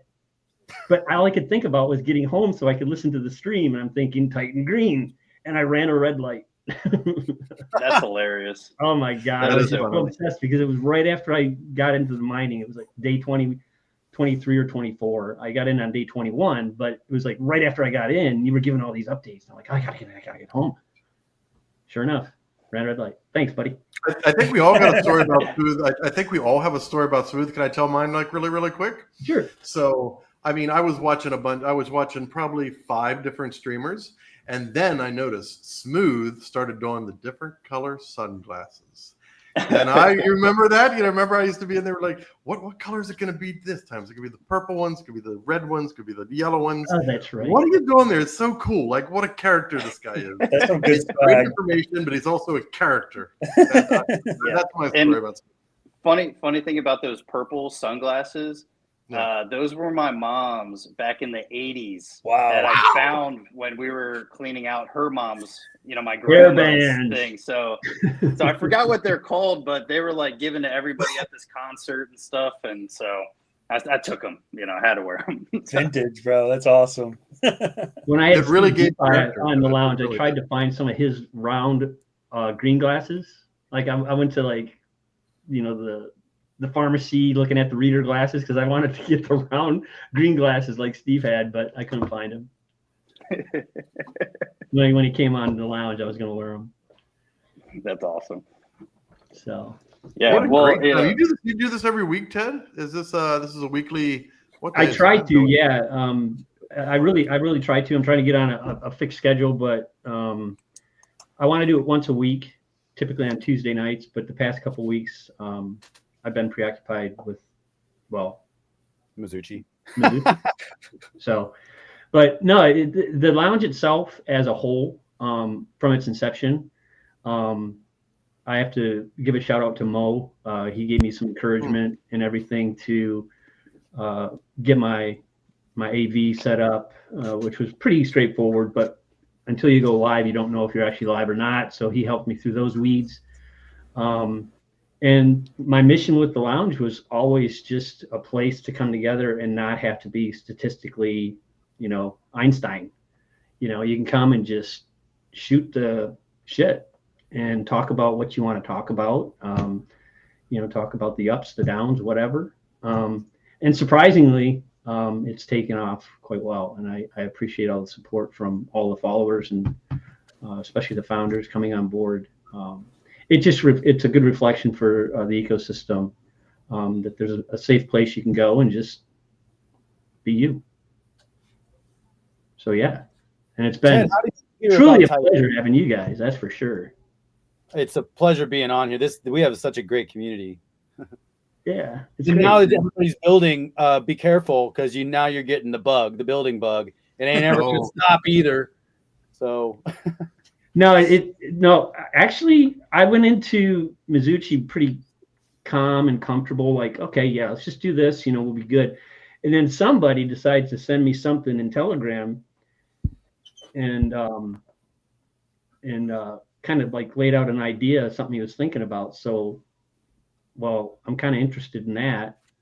So, Rudy, I don't know, man. These things just kind of happen. They do. No, The it's universe a fascinating happens, and I think it was Smooth that just said the universe works in very Definitely. strange or interesting ways. Same thing. Because I was thinking, okay, I want to build something. What am I going to build? Okay, a meme coin's probably pretty easy. Literally, like the next day, somebody reaches out to me.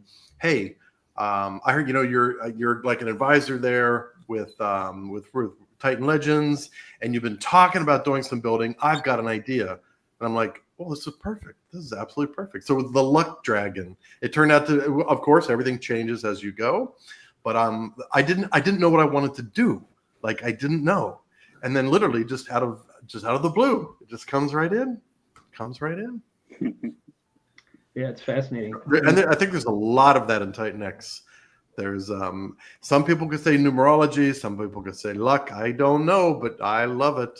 So Yeah, it's crazy. Like the universe working in crazy ways. Is TitanX launched on my first wedding anniversary, and I woke up that morning. I was like, I told my wife about it. She's like, another crypto project. What the fuck? how much are we gonna lose this time, honey? but like I don't want to get too like philosophical, but like the way that I met my wife was like really like the first day I ever met her. I got down on one knee and I asked her to be my wife. And this is like 12 years ago. There's a picture of it, and then after this, like TitanX is launching on our wedding anniversary. I'm like, yeah, this isn't a coincidence. Like, I'm supposed to be doing this right now. Whoa, bro. You literally met her and proposed to her? Yeah, the same day.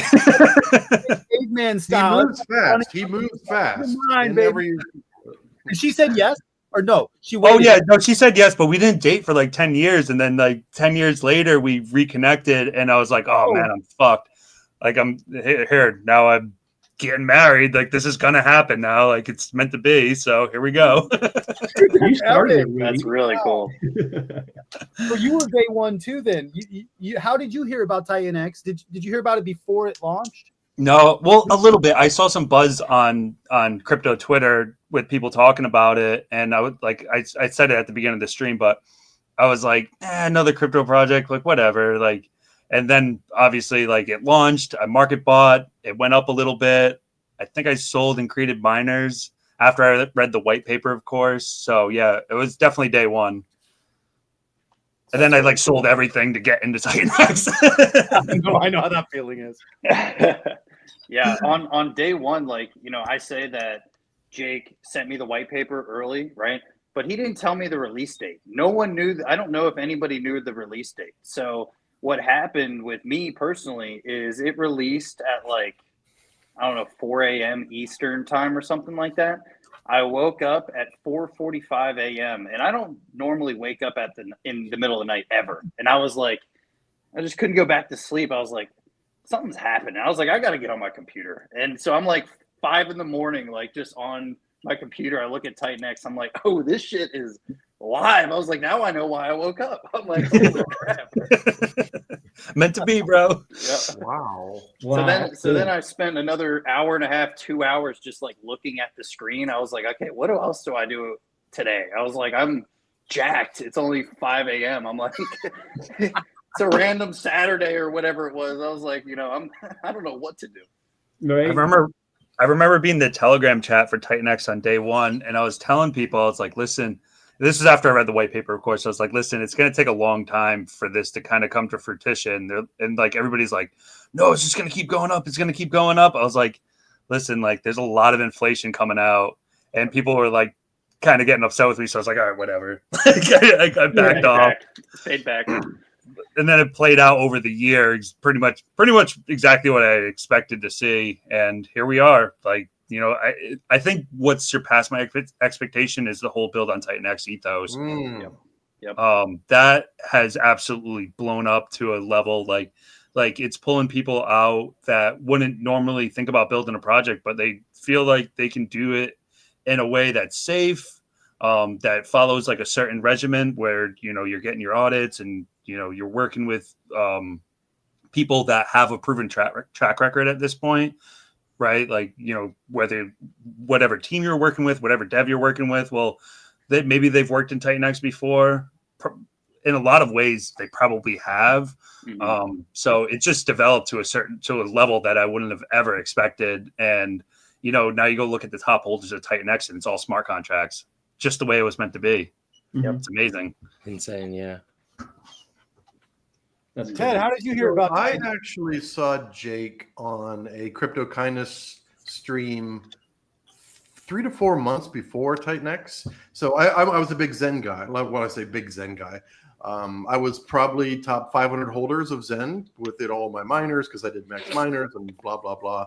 But so I was always watching Crypto Kindness, and this guy, Crypto Bra, like he comes on, he's got like an afro. He's like really, really cool guy. So Crypto Bra was on there. Crypto Kindness was on there. I know all these guys. I almost know what they're going to say before they say it because I'm so used to them. And then there's this other guy, Jake. Like, and I'm like, who's Jake? Is he Zen? Like, what is he? And he mostly he asked questions and made comments.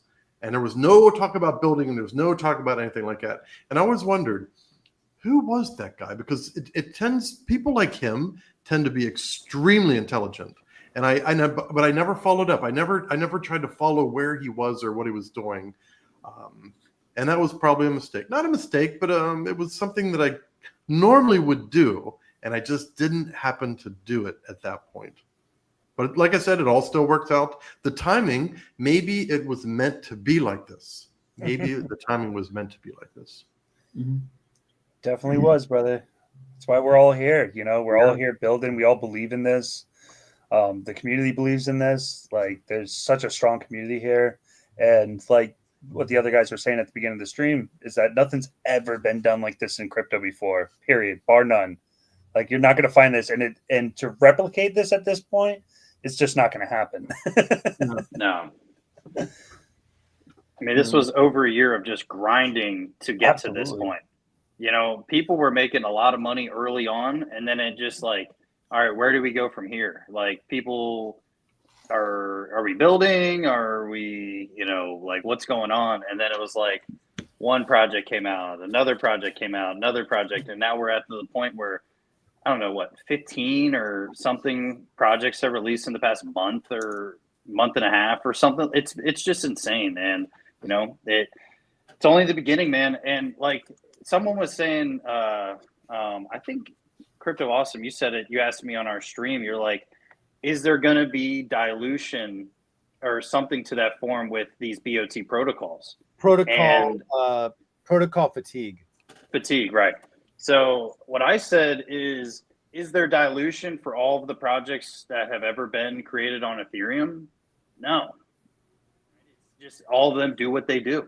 And some are good, some are bad, whatever the case may be. But TitanX, it's the same exact way. Like, every single protocol isn't meant to grab a trillion, isn't meant to grab 10 trillion, isn't meant to, you know, so they're all going to do different things, and they have different time horizons. You know, we see with, you know, Flux and Blaze and stuff, they're long-term inflators. And so some things are going to take longer than others to really get their bearings under them. And, you know, it's all based on what you design and what you put out there. And I just don't see this slowing down anytime soon, because we have multiple builders currently. You know, we have 2 right here that have multiple projects and a third on the way, you know, and 3 people building their first one. So it's like, I know I'm going to build a second one. I know Colum is, I know Ted is. It's like a matter of when you're going to do it, you know? Yeah. That's what makes me so confident on TitanX as well. I think before, when all the builders weren't kind of as active, when TitanX was low, you could make the argument that TitanX, there was, you know, unsurety about it. But now it's like, okay, even if we go into the bear market, I 100% believe it's going to be a 2-cycle coin, a 3-cycle coin. It's going to be here for the long term, because all the builders are here, and they're just going to keep building cool stuff, using people's ideas, innovating, and making just this whole network work. And that's what I'm so excited for, because I think next cycle is going to be even crazier than this one, because there's going to be even more builders, and we're going to have dialed in the tokenomics to make everything even more perfect. So, yeah, I think Smooth, that's a really good point. Hey, and not to mention all of this to throw on top of miners on TitanX becoming profitable again.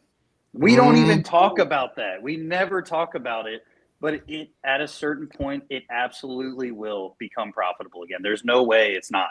So it's like, what does that look like for the ecosystem when profitable? I mean, TitanX is profitable with fresh ETH coming in constantly. So I'm and once it becomes profitable, we still have another 280 days of deflation, because it's like once people start mining again, I mean, short term really isn't going to inflate much. So it's like, but short term miners are going to take a lot longer than long term miners to get profitable. So it's like once max miners become profitable, we still have another 280 days of deflation before any of those miners get claimed. So it's like our deflation is going to be but that's what the hyper deflation part is. So I'm really bullish on this whole thing. Yeah, and especially long term. Like we're all long term guys. Like that's why we're doxing ourselves and, you know, be out there like publicly. It's like we're not sitting here like flash in the pan stuff, and we can see the long term potential for TitanX. So yeah, man, I'm here forever. You know, it's like well, who knows? Maybe we build on other chains, but now with we'll see how X28 goes and all that stuff. You know, now we can kind of like open up to everything. Like whatever ideas are in our head, maybe those will all be possible on any chain that we want moving forward. Yeah, and one thing I'll add to it as well is, I don't know if you guys know this, but Alien X, right? They have LPs on Pulse Chain currently. Dragon X has LPs on Pulse Chain currently. So it's like we're going on different chains, whether we like it or not, right? There's people that are bringing in TitanX, DragonX, AlienX, and all this other stuff is eventually going to be on other chains, whether we want it or not, right? And so it's going to be crazy to see what cross-platform, cross-network, cross-blockchain liquidity pairs and liquidity and how all that works. It's just crazy to think. And also with TitanX miners becoming profitable again, and one of the things Jake said, it's like if all of the economic energy came in and minted right now or whatever, it'd be 280 days of waiting for it, but it only inflated like 10 to 12 trillion, which is hundreds and, like just thousands of ETH coming in. It only inflates at 10 to 12 trillion. Like, Right. that is mind blowing. It's insane. Yeah. It's such a small percentage of the total supply at that point because of the minor difficulty. Yeah. It's going to be amazing to watch that. And I think, quite frankly, we'll be very thankful to have some of that supply coming on the market for participation with other protocols, et cetera. For sure. It's not going to get recognized like Jake brings this up a lot, but like Solana, right? Solana inflates at, I forgot what it is. Millions a day, $1 million a day. It's insane. Yeah, and we don't have that because we're not relying on, like, our network is ETH, right? We don't have to inflate to reward validators, et cetera. So that brings the topic of, like, when a TitanX L1 comes out, like, what is that going to look like? A deflationary L1 where the gas token is deflationary? We might get an L1. Jake's been teasing that. He's been teasing it, yeah. Like, what does that look like? Like, what does it look like? We're so early. This is what it's like. The future is so bright. I don't care if we're in red days, whatever, but the future is really bright. Yeah, I mean, we've been really pushing hard this past couple days, couple weeks on Twitter and the marketing and the talk about TitanX. It was like, we only need a little bit of push and we grow. I mean, we've seen the numbers grow. Like, slow is better than, slow growth is better than no growth. And we have every single day, whether it's one person, 10 people, 20 people, whatever the case may be, they're getting into TitanX. And those people, odds are, have friends in TitanX or friends in crypto. So it's like, it's going to be a revolving door with TitanX being mintable, right? Mineable, TitanX going not profitable, and it's just going to go in these waves. And the thought of an L1 is just wild. I don't even want to think about that at a certain point. That gets to be mind blowing. Yeah, it really does. I mean, I had super excitement as being a day one Zenian. I think my C rank, if that was called, was 556. I just got lucky. Like, I don't know how I got that. That's very, very low for Zen because it went up to like 250,000 the first day or something like that. But I was thinking, what could this be? I've always been a very optimistic person. If you ever hear me talk, or even today, like I'm a very, very optimistic person. Not everything works out well, but I tend to, when things are starting to not go well, I make quick moves. Like I don't try to make things good if they're not good. But my optimism never left, even though I went and I built on another chain. And, Baby Dragon X, for days at a time, there was no swaps.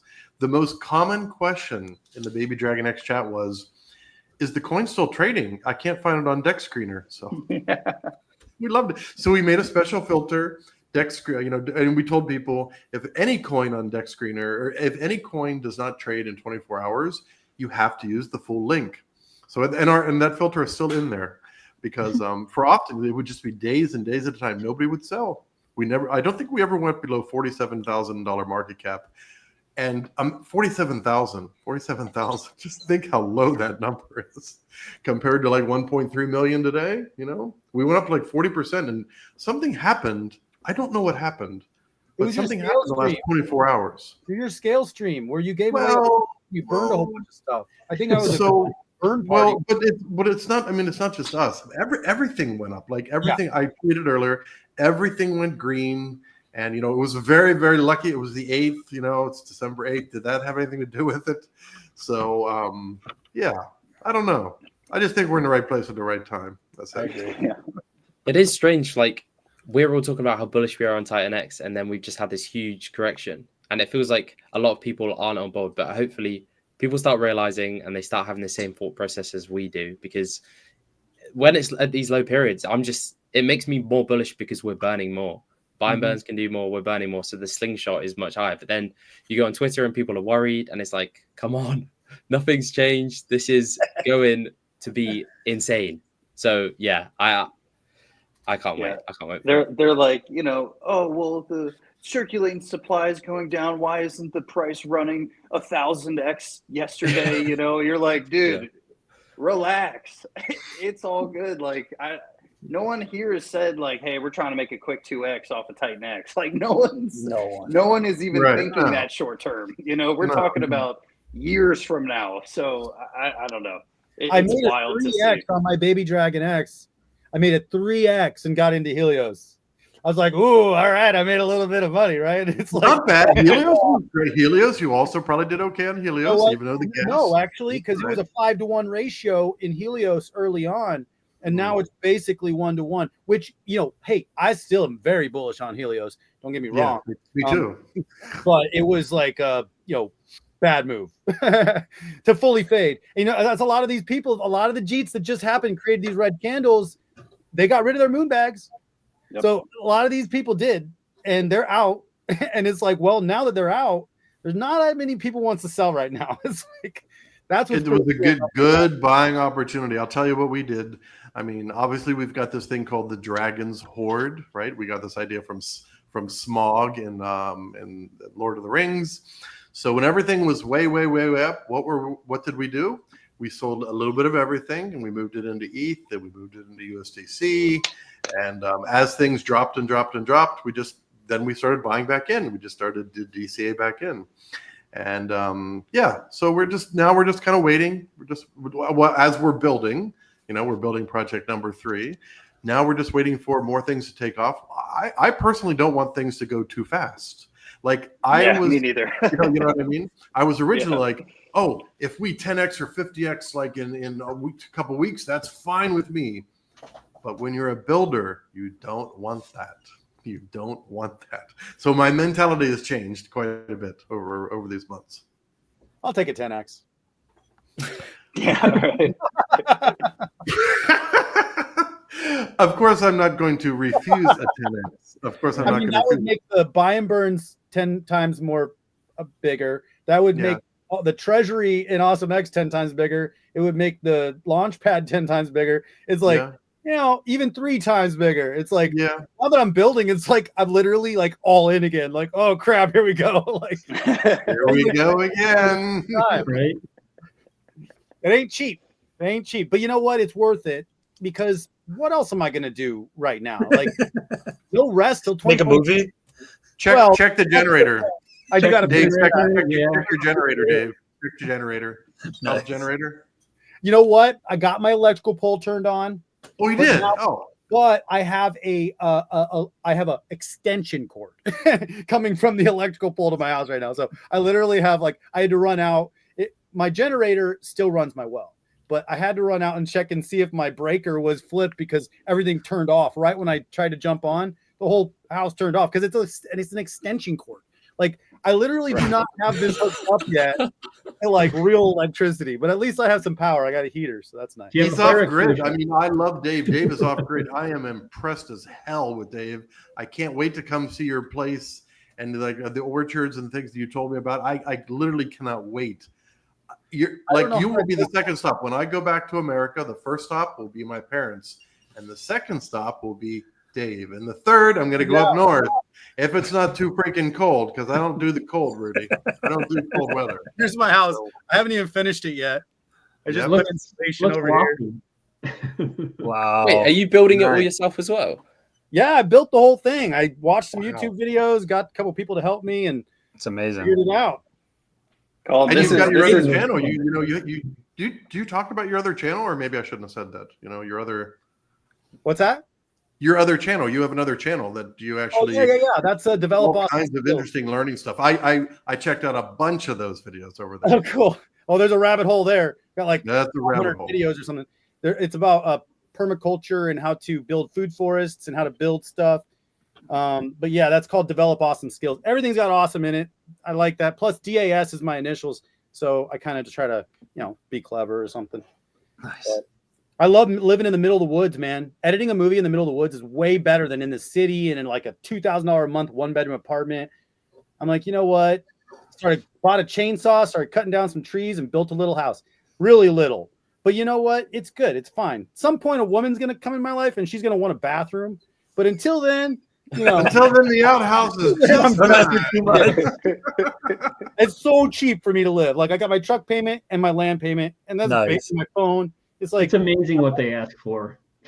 Jeez. It's true. Right. They're like, oh, they need a bathroom. Like, oh, come on. Are you sure? Well, we got all this stuff. Yeah, Hey, no, Doc. I got a question. Is my image coming in blurry on your end? It's blurry. It is there now. Just now it is. I thought it was my eyes. Like, I don't know why it's doing that. Right. But So just turn off your camera and come back, and I did. work. Oh, Nope. Maybe put your hand up to the camera and try to like make it focus better. It's trying to focus on something else. Yeah. Seems to be looking at my microphone. Whatever. Either way, I'll just I'll be in the shadows over here. I just TEDx is the locked character. Yeah, You got to earn XP to get him. I need a dub over on my voice. How did you hear about TitanX? Me? Yeah. Actually, from Jake. Actually. From who? From Jake. Day 21. Okay. He was doing a stream, and I was in X, and I saw that there was a stream going. I was like, all right. And he was talking. I was like, he talks funny. And then I kind of liked it. And then I read the white paper and I jumped in. And that's the truth. That's the flat out truth. I don't know. He's had this energy to him. I honestly, I've said it before, I'll say it again. I wear my heart on my sleeve. You could see the passion in his eyes. You could see a level of commitment there that was very convincing to me. And that's why I decided to get involved. And I'm glad I did, because I got to meet people like you. All of you, just awesome. Awesome.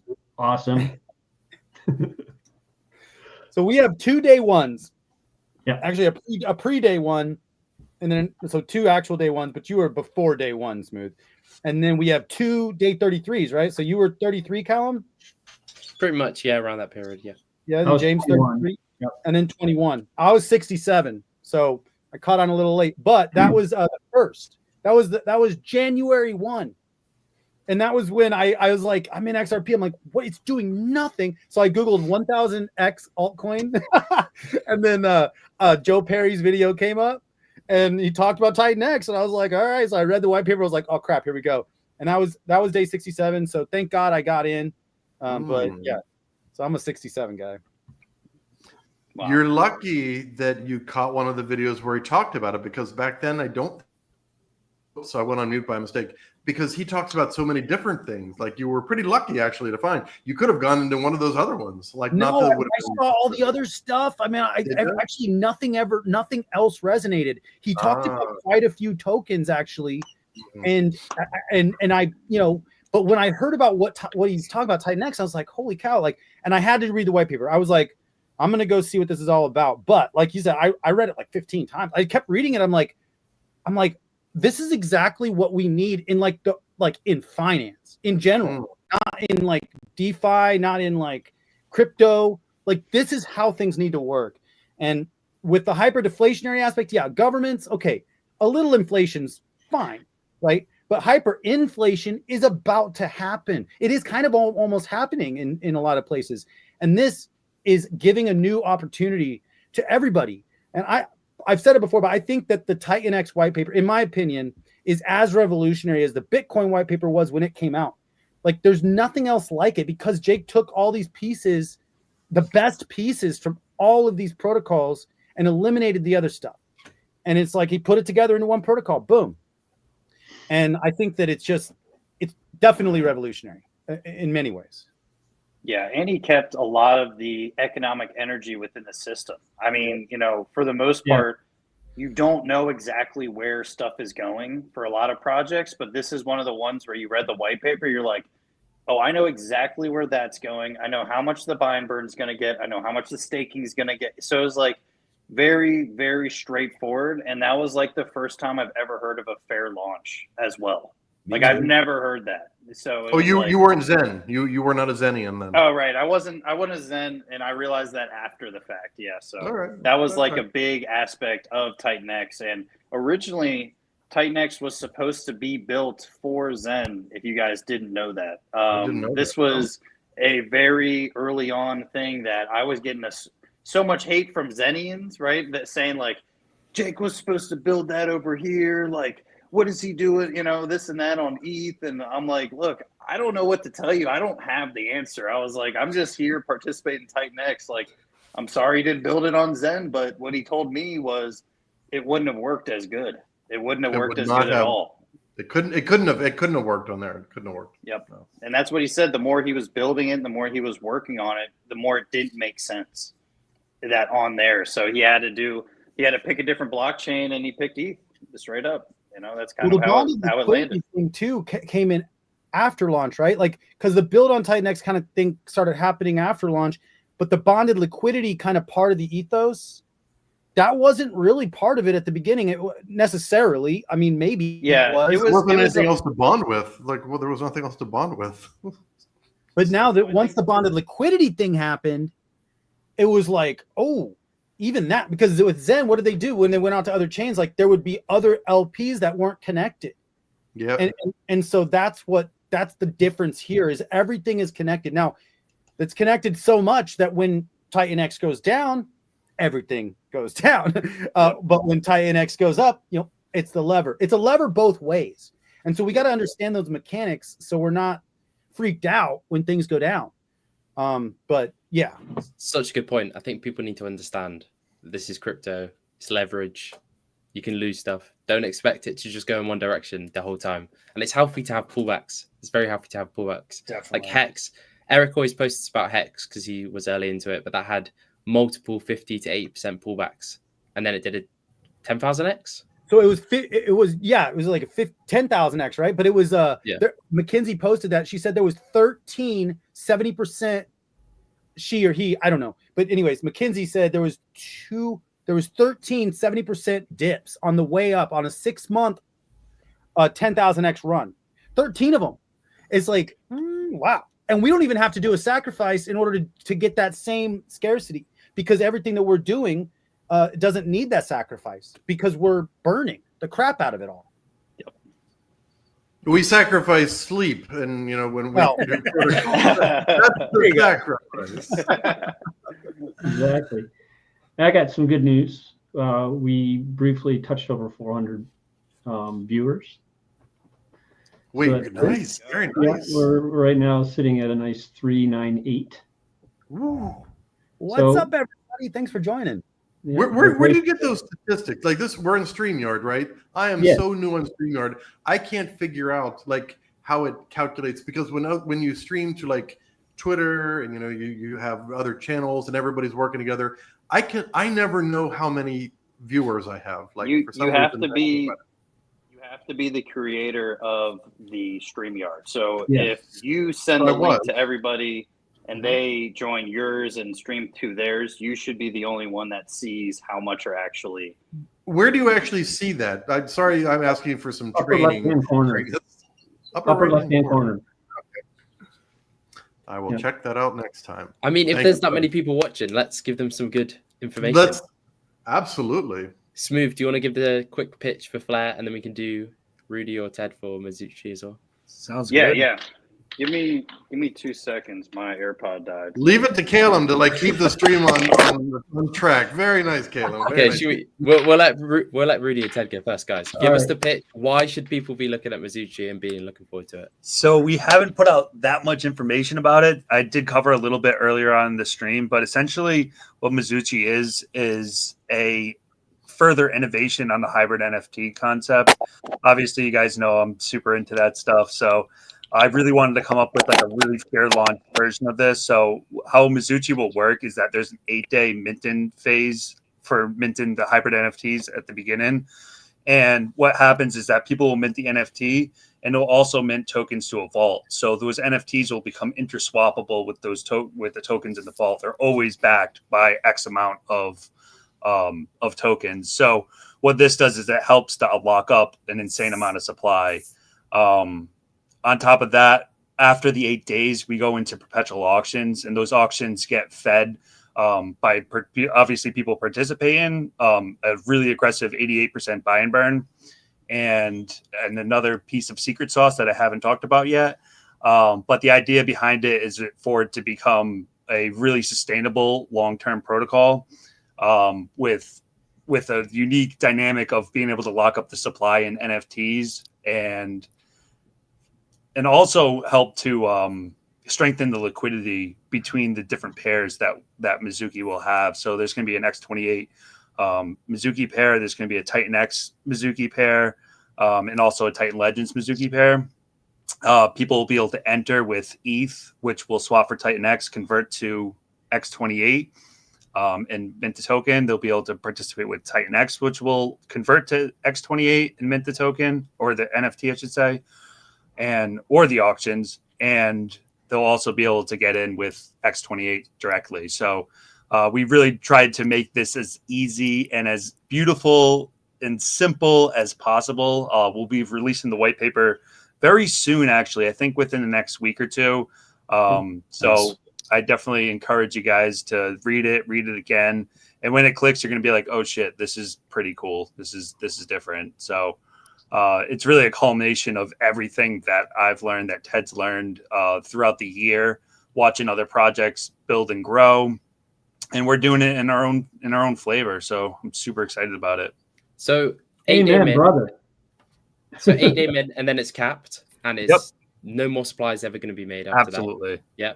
And then most of the supply is locked with NFTs. Correct. So the liquid supply is going to be very small, and you have an 88% buy and burn. Yeah. Okay. Wow. When I say it's built for gains, like it's truly built for gains. I mean, there's a short minting phase, but the auctions continue perpetually. So, and those auctions are fed through that buy and burn. So I covered this early in the stream, but the idea is that you're balancing the daily auction utilization with the daily utilization of the buy and burn, and figuring out a good balance there. And I think that's something that Smooth has got too going on with his project, which I'm really excited to see unfold. So yeah, that's a portion of the secret sauce. Once the white paper comes out, like, I think people will be able to draw lines and figure it out. What's nice now is that people have seen these projects develop and stuff, and they have a baseline for understanding like what an auction is, how minting cycles work, how these hybrid NFTs work. So now we take all of these things and put them together. And yeah, the white paper is very, very concise and easy to understand, in my opinion. Just really excited to get it out there. I'm excited to see what that other element is, because yeah, it's going to be super aggressive, but it's just that sustainability of making sure that auction's always getting filled Exactly. up. I'm excited to see what that is, but yeah, exactly. Hopefully in the next week we'll find out. Yep. That's the sauce. Let's go. Mello has a question for you, Rudy. I'm not sure if you saw the chat. So it's on Calem's channel. When the auction kicks on, where do those initial tokens come from, or is it from when people burn their NFTs? So there's a one-time mint to fuel the initial auctions, which is 8% of the total supply at the end. Like at the end of the 8-day initial mint cycle, 8% of the total supply will be minted to fuel the initial auctions, as well as the buy and burn is constantly filling the auctions. And then there's one little piece of this that I haven't talked about yet, but that will also fuel the auctions. And also we have the Mizuki from the V3 LP pair also fueling the auction. So there's essentially 4 streams fueling those auctions. Does it have a tax on?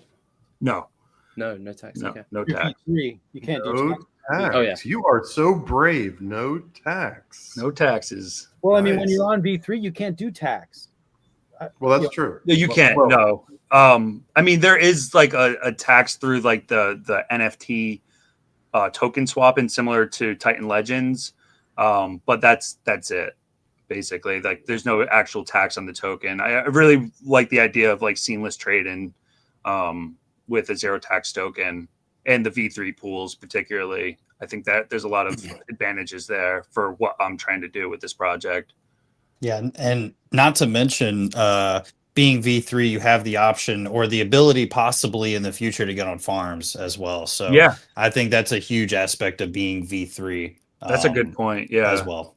Yeah, the way that the V3 pair is handled too, I'm kind of saying more than I even want to say, but the way that the V3 pair is handled, the main Mizuki X28 pair, the fees in Mizuki are fed back into the auctions, and then the X28 is fed back into the buy and burn.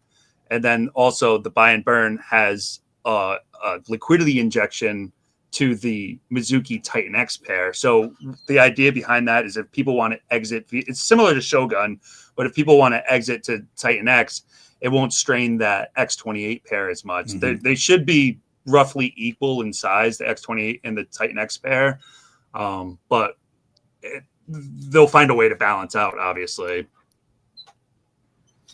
So That's Rudy, awesome. this is like being in court. You know, you're up in the stand. You don't want to say too much, but then there's that really good attorney, and he or she just keeps asking like some questions. And they just keep talking and talking and talking. You went from like when I joined an hour and a half ago. We're not saying anything. Like that's it. That's all you get. Now we get more and more and more and more and more. Well, you got to stay till the end of these streams, guys, because the real alpha is like, well, it's all throughout, but like. Anyways, thanks for coming. Good stuff happens. I gotta let the dog out. That's awesome. Well, yeah, I'm super excited. Like me and Ted talked about this before. We're like, yeah, we definitely need to start like at least getting some details out there. Again, once the white paper comes out, it'll be like all out there. It's super detailed, like where every dollar is going is detailed in the white paper. I think that's really important for people to understand like how their capital is being allocated, right? And the idea behind this too is what's really nice with the 8-day minting phase. It's all 1-to-1. So everybody that gets in the first 8 days have an exact equal cost basis. Oh, cool. And yeah, and the secret sauce is that the ratio should actually hold above 1-to-1. So there'll be a little bit of arbitrage there in the first 8 days. And then after that, when the auctions kick in, it should all kind of equilibrate. Sweet. That's awesome. Yeah, I'm excited. That's sick. And it's going to be coming early next year. Yes. Yeah, we're well into development. We're well into front end design. Yeah. After we get through our testing phase here, I have the auditors lined up, so they'll be taking a look at it. I don't expect many issues. I mean, some stuff we've done before, some stuff we haven't. But I've been working with the same dev for the last year. I got really, really lucky to find him. He's actually the guy that did E280 and Nice. some other protocols. Scale, and He did scale. What else did he do? He I did a lot of can't- stuff. He does it. He did like literally so many. So I dragged him into this too. Like before this, I asked him about doing some quasi projects, like different projects and stuff. And he's like, yeah, I just like to kind of do what I do. And now he does everything and he's really, really good. So He did the hybrids too, the Awesome X hybrids. he did. Yep. Yeah. He's been doing a lot of stuff. So That's he's a awesome. great dude. this guy he's a machine. He's a machine. So good. And like seriously the audit comes back, it's like, oh yeah, no, perfect. I was like, Yep. perfect. Like first audit on the hybrid NFTs, like perfect, right? Okay, perfect. Yeah. Well, Sounds NFTs are great. a specialty. That guy can No, do it's- NFT marketplaces in his sleep. Like literally, there's no, I'm nothing he doesn't know about them. That's almost like The only issue was a non-critical issue because I had a different line in the white paper than was that. It's like all I had to do was update the white paper. I was like, dude, it was just so. He's epic, guys. He's amazing. Like really, just a genius. And so are you, Rudy. And so it's like just really nice to, learn and kind of work with a few of the different building groups in the ecosystem.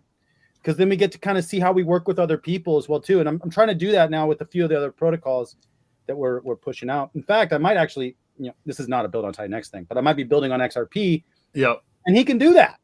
Yes. Yeah, definitely. He can do he's got a lot of skills, and it's really nice to have somebody that I really consider a good friend of mine. So if I have like an idea or something, like I can run it past him and like, is this actually possible? Right. Like Right. when it comes to blockchain and building, like there's just some things that you just can't do. Right. You ever Or said no? overcomplicates it. Right. You ever said it's not possible? Because like literally, like if our brain dump out on paper, he's like, yeah, I can do that.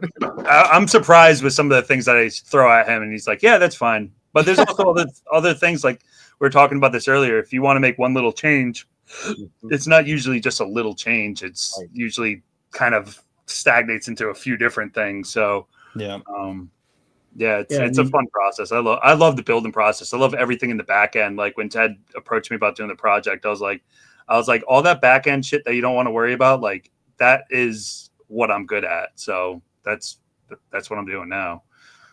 Yeah, it's really awesome, and I gotta admit, he's very, very talented. He's very talented. I enjoy working with him. Definitely. Hell Sweet. yeah! Take it away, dude. Yeah, so I appreciate everybody for being here. I don't know how many people are in here, but that's awesome that tons of people are in here on a Sunday night. That's really awesome. Or Monday morning if you're where James is at. But that's why I took my little video. I was watching the sunrise. yeah, that's awesome. Yeah, so Flare is in my opinion, it is a pretty simple protocol on the surface, but there's a lot of underlying things going on that make it really powerful. So 11 weeks of minting every day, every Friday you can come in. You'll have a ratio between TitanX and your ETH to mint Flare, and then daily auctions every day after that. So day 1 mint, day 2 the first auction, and as the week goes on, every time there's a mint day, so every Friday through the first 11 weeks, you'll be able to just mint. There'll be no daily auction. So that's like the first main step in my opinion. And then we also have a 8% buy and sell tax during the 11-week mint period and it goes down to 2.8% after that 11-week for the perpetuity of the project. And this will create arbitrage left and right due to us having a ton of LPs, and these are going to be all constantly compounding in and constantly growing. I want this to be a very, very thick web, and you can go through and do whatever, go from whatever project to that. So and then at the end of it, the other lore, I guess you could say, is that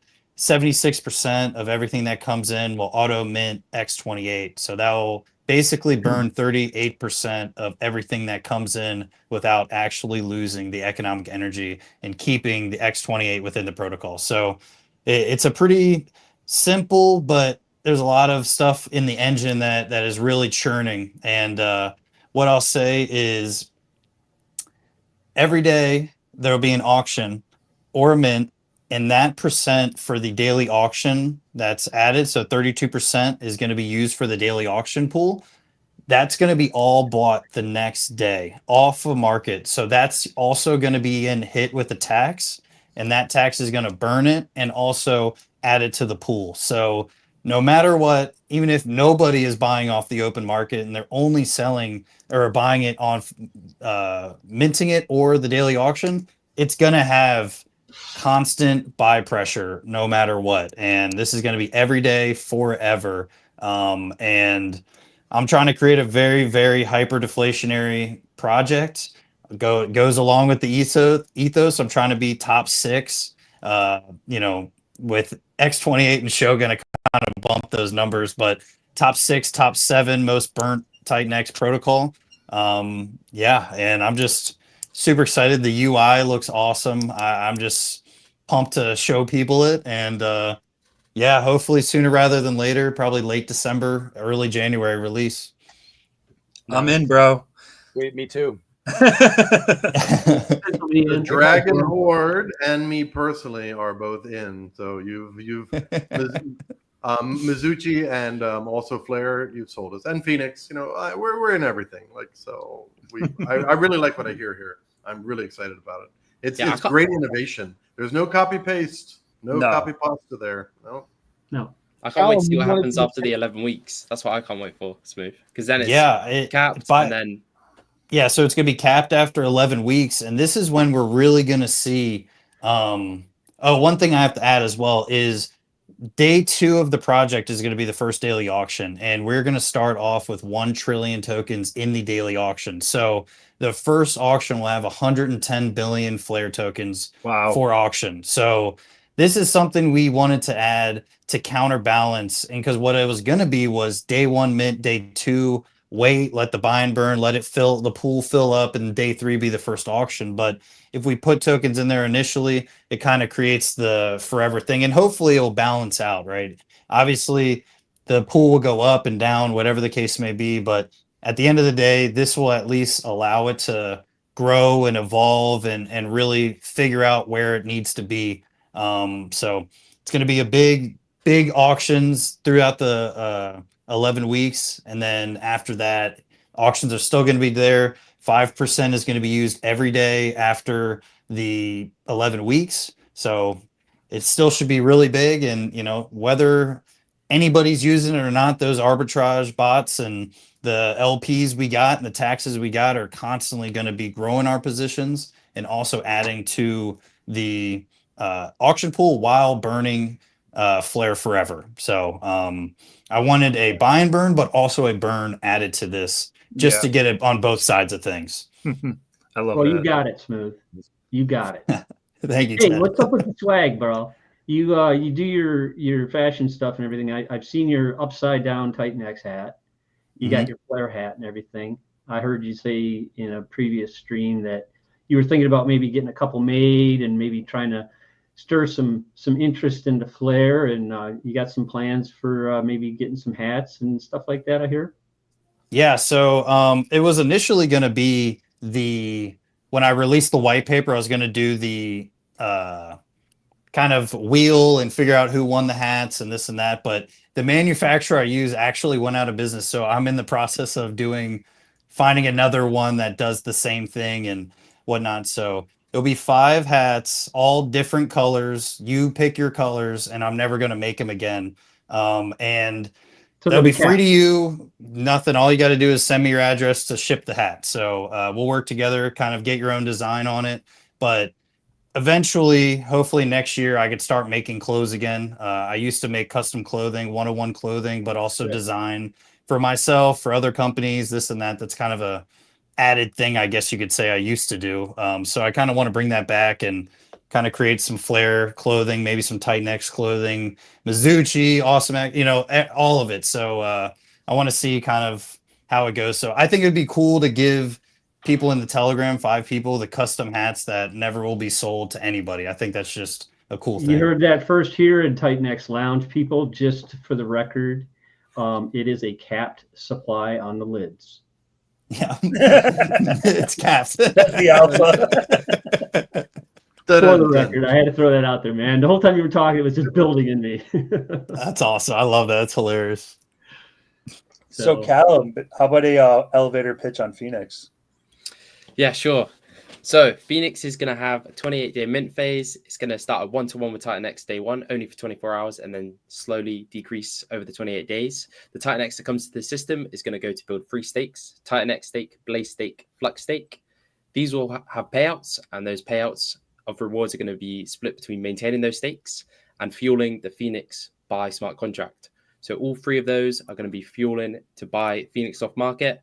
Every time Phoenix is brought off market, it routes through Inferno. So the main LP is Inferno Phoenix. Very similar to how Baby Dragon X leveraged Dragon X and how Awesome X leverages Dragon X. We're doing the same with Inferno. So it's going to be a double buy effect through Inferno. And then that Phoenix is brought is split 50-50. Half of it's burnt. The other half goes to an auction balance. Starting after the 28-day mint, we're going to have perpetual auctions where 1% of that balance is put off to auction every day. That TitanX that comes in through the auctions is recycled 80% back to the to buy more Phoenix off market, and 15% goes to the free stakes to make sure they're big as well. And that way, no matter how high or low the valuation goes to Phoenix, there's always a constant revenue of TitanX coming in, and the free stakes in the background, which could just build or shrink or whatever. But we're going to have 4 buy and burn streams, all independent of one another. It only takes one of them to do really well to fuel Phoenix, make that hyper deflationary. Beast.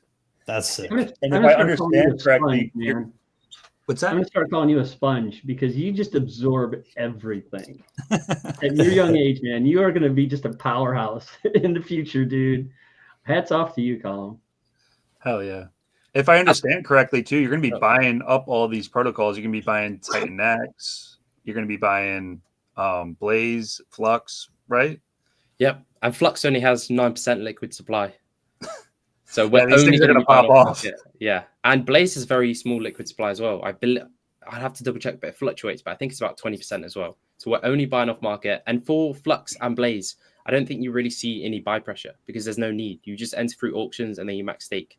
So just implementing a little bit of buy pressure on these protocols, I think could do a lot because on their own, they're kind of stable-ish. But as soon as you start building stuff on them, I think it's going to go insane because their rewards as well are reflected of what the price is.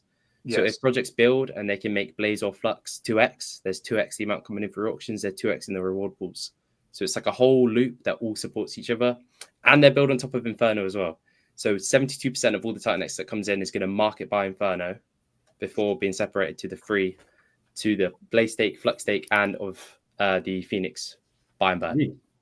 Nice. I like that. So Good cool. stuff. I'm so glad I've launched and I don't have to give an elevator pitch. Thank goodness. Yeah, I'm not giving a pitch. No, there's no yeah, pitch. James, Go you buy mentioned- some scale. That's it. you mentioned the third project. Oh yeah, project number 3. Yeah, what is this? literally stuff I can say. What is it? Nothing. It is project number 3, and we are partnering with another large protocol in the TitanX ecosystem. He and I are sworn to secrecy. Like literally, we're not Nice. saying anything. Well, But I will say this: we're 90% done with the architecture. So Wow. we'll either finish. We'll finish by Wednesday. Like when I say finish, we will be ready to give it to our dev to say, is this possible? Should we change some things? So by next week, we could potentially be giving it to the dev, and then it's a couple weeks of dev work, then it's audits and it's testing. It won't be by the end of year because it's already the 9th. No, there's no way. Yeah. I mean, it's the 9th of December in Asia. So it will not be by December 31st. However, first week of January that's also a great time. People have money to spend, fresh attitudes. I'm going to do something new this year. I'm going to go to the gym, whatever. I'm going to buy some crypto. Yeah. But yeah, that's all I can really say about project number 3. Well, it's one of my goals, James, to work with you at some point and partner with you on something. So I'm gonna make that happen at some point, and we're gonna make something cool together. But I love what you're doing, bro. I think you're just killing it. Well, thank you. So we took the first step. We had the automatic LPs. So we've taken one step together, even though it's not a huge thing. I've already reached out my hand. I've extended my hand out there for the next thing. Well, I'm gonna grab it. And I got my scale. I scale. I'm like, I ain't never fading that crap. Like, I'm keeping my scale. I learned my lesson on BDX. So super stoked. Awesome. Great to have some lawyer holders. Dave, tell us about because you're planning a lot of projects. So talk us through all of them. Yeah, well, we launched the hybrids, the AwesomeX hybrids, but it was it wasn't a stealth launch. It just wasn't. I didn't put too much hype behind it. They're more of a membership kind of thing where if you get hybrids now, you can actually get big bonuses in the new protocols coming up. So depending on how many hybrids you have, there's a point system. So you can get up to a 28% max mining bonus by having hybrids. So there's multiple benefits for Draco. So Draco's next, but actually there are 2 protocols right now, actually white papers done in development. Draco's the furthest along. Drogon is the second one. Now Draco will have 5 inputs. And it's a mining and staking protocol that uses AwesomeX as an input, and staking pays out in AwesomeX. One of the reasons that and some other really cool aspects to it that I don't need to get into right now, but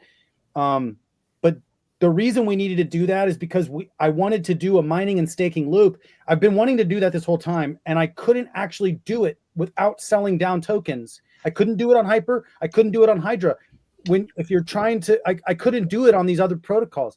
I could do it on HLX, but that would have to get approved by the DAO. And right now we haven't had that discussion. So I needed something to do it on. So Draco is really a infrastructure piece for AwesomeX. It's going to allow multiple protocols to get built.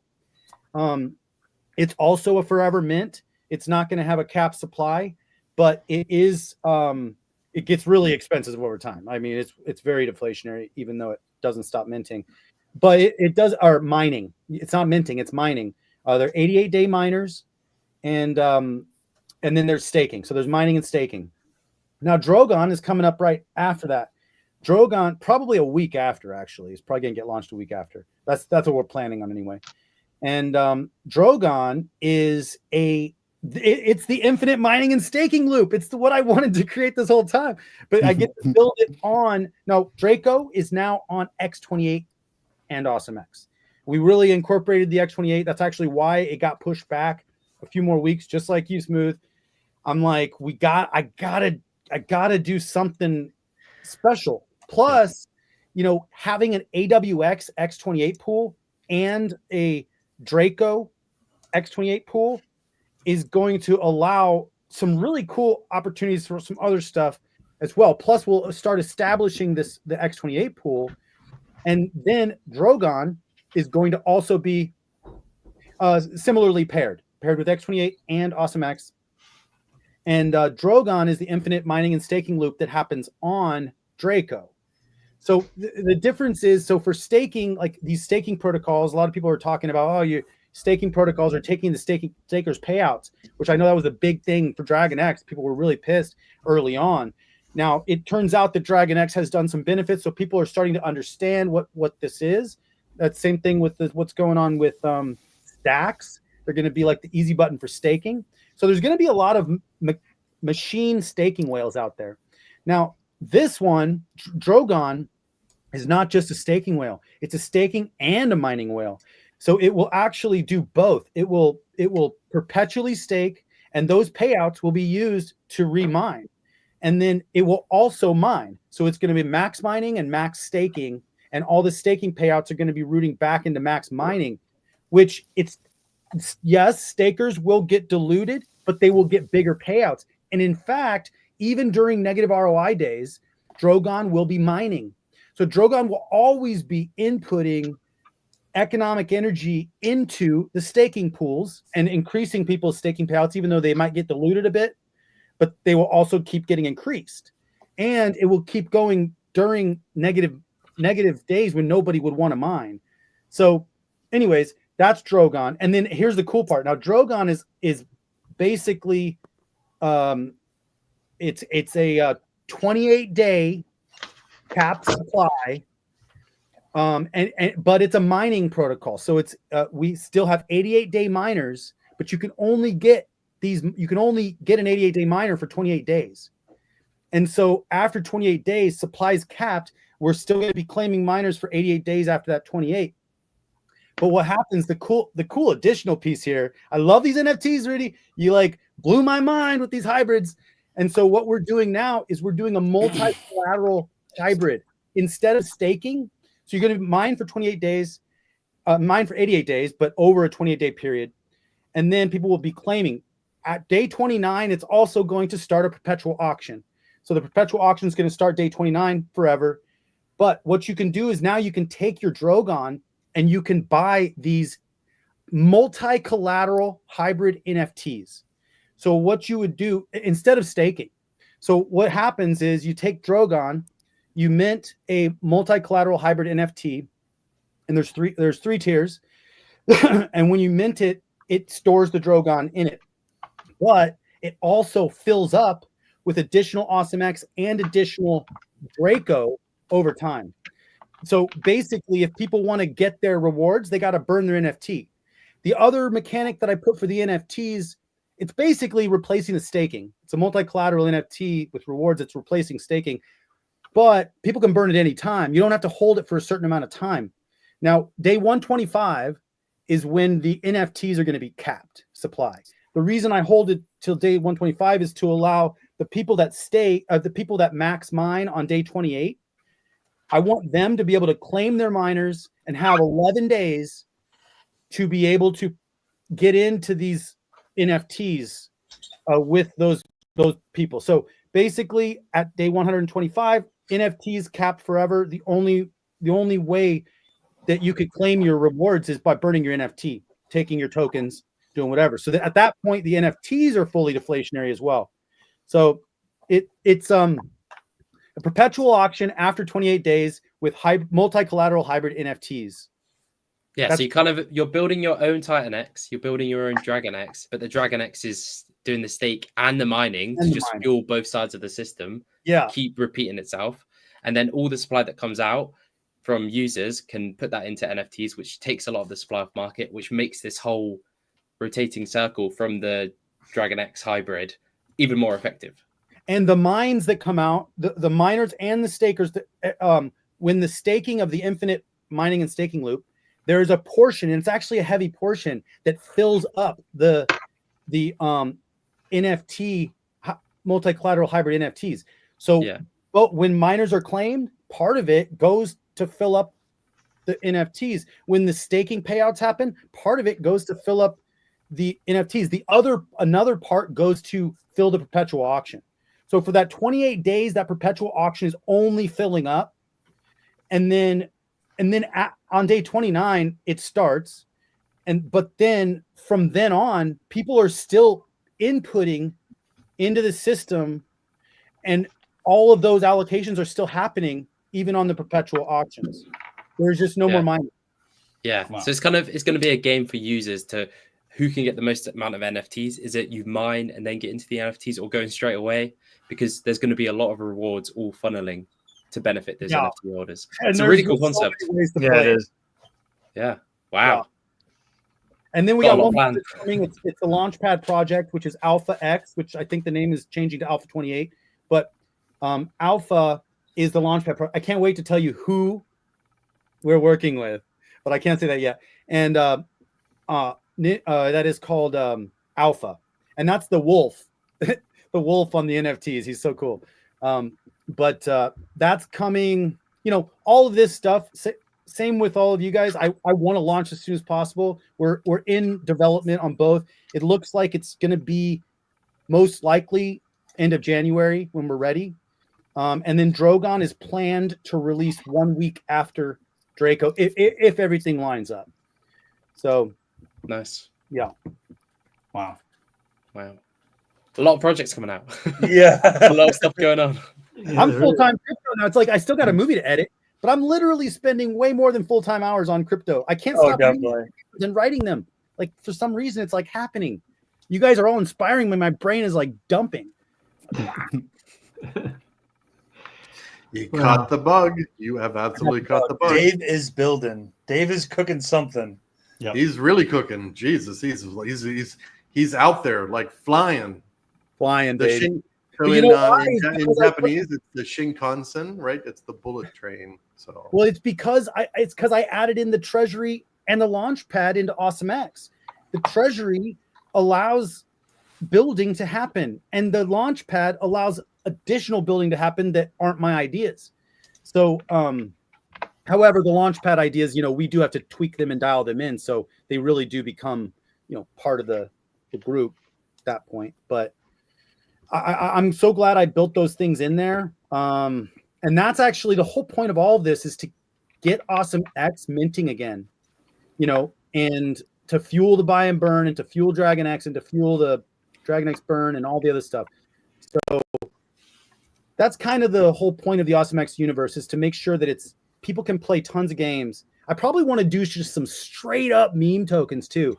Like just straight up, let's figure out super popular potential memes and launch some simple memes on AwesomeX. Yeah. But that's eventual. So right now, I think I got my bull market pretty much planned out. So we'll see. But you're going to need a bigger house. I'm gonna figure out. Yeah, But I right. hope Packing that we'll stuff be able in. to build it and buy some land, by the end of next year. Yep. I'm only compounding until then, but I got my exit plan. You're a man on a mission. I got I'll very tell you, so Dave, things to do in my- you reminded me of something when you talked about treasuries and all these things. So Baby Dragon X was the first to have a grant wallet and a future rewards wallet, and people were like, "What are these? What are you going to use those for?" Like nobody's doing anything like that. Well, here's what we're going to do with it. We're going to use the grant wallet can be to help other projects build things or to help us build new things. Future rewards, like let's say that Baby Dragon X needs a little bit of an injection and we need some future rewards, or so we want to do staking. We're setting all this stuff aside so that we can do things for the future. And I'm glad to see that other people say, you know what, it looks like that worked. We're going to do that too. But you put your own spin on it, and yours was probably better. You probably did it better than us. So I'm hats off. We do our own things. Like, you know what? I just love. I'm getting all my ideas from you guys. I mean, and then somehow the ether just. Yeah. It's how the best ideas come, man. They just got to soak in. Right. And we're all doers. So when those ideas come, it's like, all right, let's do it. Let's set a launch date and just fund this stuff. Love it. Wow. Well, This is gentlemen, almost like being in a dream, honestly. I've been working fully in Web3 since April of 2023, and did a couple years of some big companies before that. This is really, like I said, I'm in my dream world. I'm working with some amazing people directly, and like our network here, it's unlike any place I've ever really worked before, and connected with people of like minds, energy. There's really none of the politics. Of course, there's a couple people that maybe they don't like each other. Nobody cares. Nobody really cares. No one Right? cares. It doesn't matter. Yeah. It's a good vibe all around. But I wanted to have a segue that I probably do need to go to bed and have an actual dream, because it is now 7. It's just right before 7 a.m. But I am so glad I came on the stream, and it was my first time. Just amazing. Great to see you guys. Great And stream. thank you for the community, all these community members who stop in. You learned a lot today about Mizuki and Flair, and from Phoenix, and from Dave. I didn't even know Dave was, had the hybrid NFTs. I've literally I looked around and I priced them, and I just I took a screenshot. So check your Twitter DM, your X DM, because you and I have to have a conversation, because I don't know which one to buy. So anyways, we're going to do that. But I want to say thank you, everyone. I do need to make a move and take good care of it. Thanks a million. We'll schedule something in the future as well. Absolutely. Cheers, all. Good to see you, man. Appreciate it. Peace. Let's see here. All righty. So on that note, gents, we're about 12 minutes from 3 hours. Wow. So You blew up some time today, man. I hope you got your time in the light there a little bit. Mm-hmm. And we had some party crashers. Colin reached out to me. I was like, yeah, come on, buddy. Absolutely. And Dave Yeah. fired up the generator for you. That's commitment there. So I've really enjoyed it. Yeah, thanks for having us on. I really appreciate it. Yeah, we'll have to do something soon. This was awesome. Yeah, this is a great, and that's nice vibe about the lounge. There really is no objective. There's no key point. It's just a way to exchange information and get it out there. Call it like a little beacon, if you will. But great lounge tonight, gentlemen. This is epic. This is probably by far the best one I can take claim to, and you guys were a part of it. I'll make sure it gets posted and gets on my channel. But in closing, Rudy, do you have anything you'd like to say? Just keep an eye out for everything coming. I think in crypto, every single day is a learning experience. And if you're not learning something every single day, you're doing something wrong. So just keep your eye on the ball, man. I mean, TitanX is just really getting going in a lot of ways. Us here, we're building new stuff that hasn't been done before. And it's just incredibly innovative. And I'm super excited. I'm always learning, keep building. That's what I got to say. All right, brother, man. Appreciate it. Smooth, what you got? Yeah, I appreciate obviously coming on here, speaking with you guys. Definitely want to do this again very shortly. This is always really fun. But in terms of Flare, the white paper is on TitanX Hub. It's posted in my Telegram as well. Telegram is on the TitanX Hub. The website has a kind of coming soon sign. But overall, Flare is going to be awesome. Hopefully by the end of the year, early 2025 in January release of it. I'm really excited about it. It's something I've been working on for a while, and I've been in crypto since 2016, and it kind of feels like it's all to this point right now, which is kind of wild to think about. TitanX is TitanX is an opportunity like we've never seen before, and we're all doing our part and making it as best as possible. And yeah, thanks for having me on. This was a blast, and I know my girlfriend's a little angry at me, but it's for the community, so all good. Doing for the team. It's for the future too. It's for the future. Smooth. That's what I told her. I mean, she's going to be a doctor, so having to get a bathroom and you having to make money. Yeah, my girlfriend's going to be a doctor, so I'm like, hey, I got to wait for that. You got to wait for me. It's all good. No worries. Yeah, it's going to be a great cocktail. Yeah. I'm sure. Well, I'm really honored that you got a chance to get on here, Smooth. Again, you were always an inspiration to me, and then we got the sponge, the man, the myth, Colin, the legend. The sponge. You're a sponge, man. You absorb everything. I see you in so many chats and so many streams, and you're just so eager, and that passion, that drive that you have. It's just going to take you far. So I'll leave it at that with you, and I'll let you finish it. No, I really appreciate that. But yeah, I think the best thing that the community can do is just learn from each other, try and understand what's going on, because there's life-changing money that's going to be made in TitanX. Yeah. So stay educated, keep posting, and just try and learn as much as you can and have the best conversations you have, because we are so small. And if you're not bullish on TitanX, rewatch this stream, because you will be. So yeah, that's amen, brother. Amen. Dave, what you got, bud? Well, just get ready for Saturday because we got Phoenix coming. So stack your TitanX. Yeah, you got a party plan for that, Colin? I mean, what's the gig? You got some guests lined up and stuff? I haven't arranged anything yet, but yeah, you guys are definitely invited. You can do a launch stream. Yeah, I'll do a launch stream. My schedule. Yeah, I'll try and do a big launch stream. Yeah, it's next Saturday, or it's this coming Saturday. Wait, this coming Saturday, yeah. Oh, yeah, 5 p.m. UTC. Yeah, 5 p.m. UTC. All right. All right. Well, gentlemen, dude, guys, it's been great. We're at 421 viewers, and collectively between Colin's share and James is still sharing, Dave, you're sharing, and whatnot.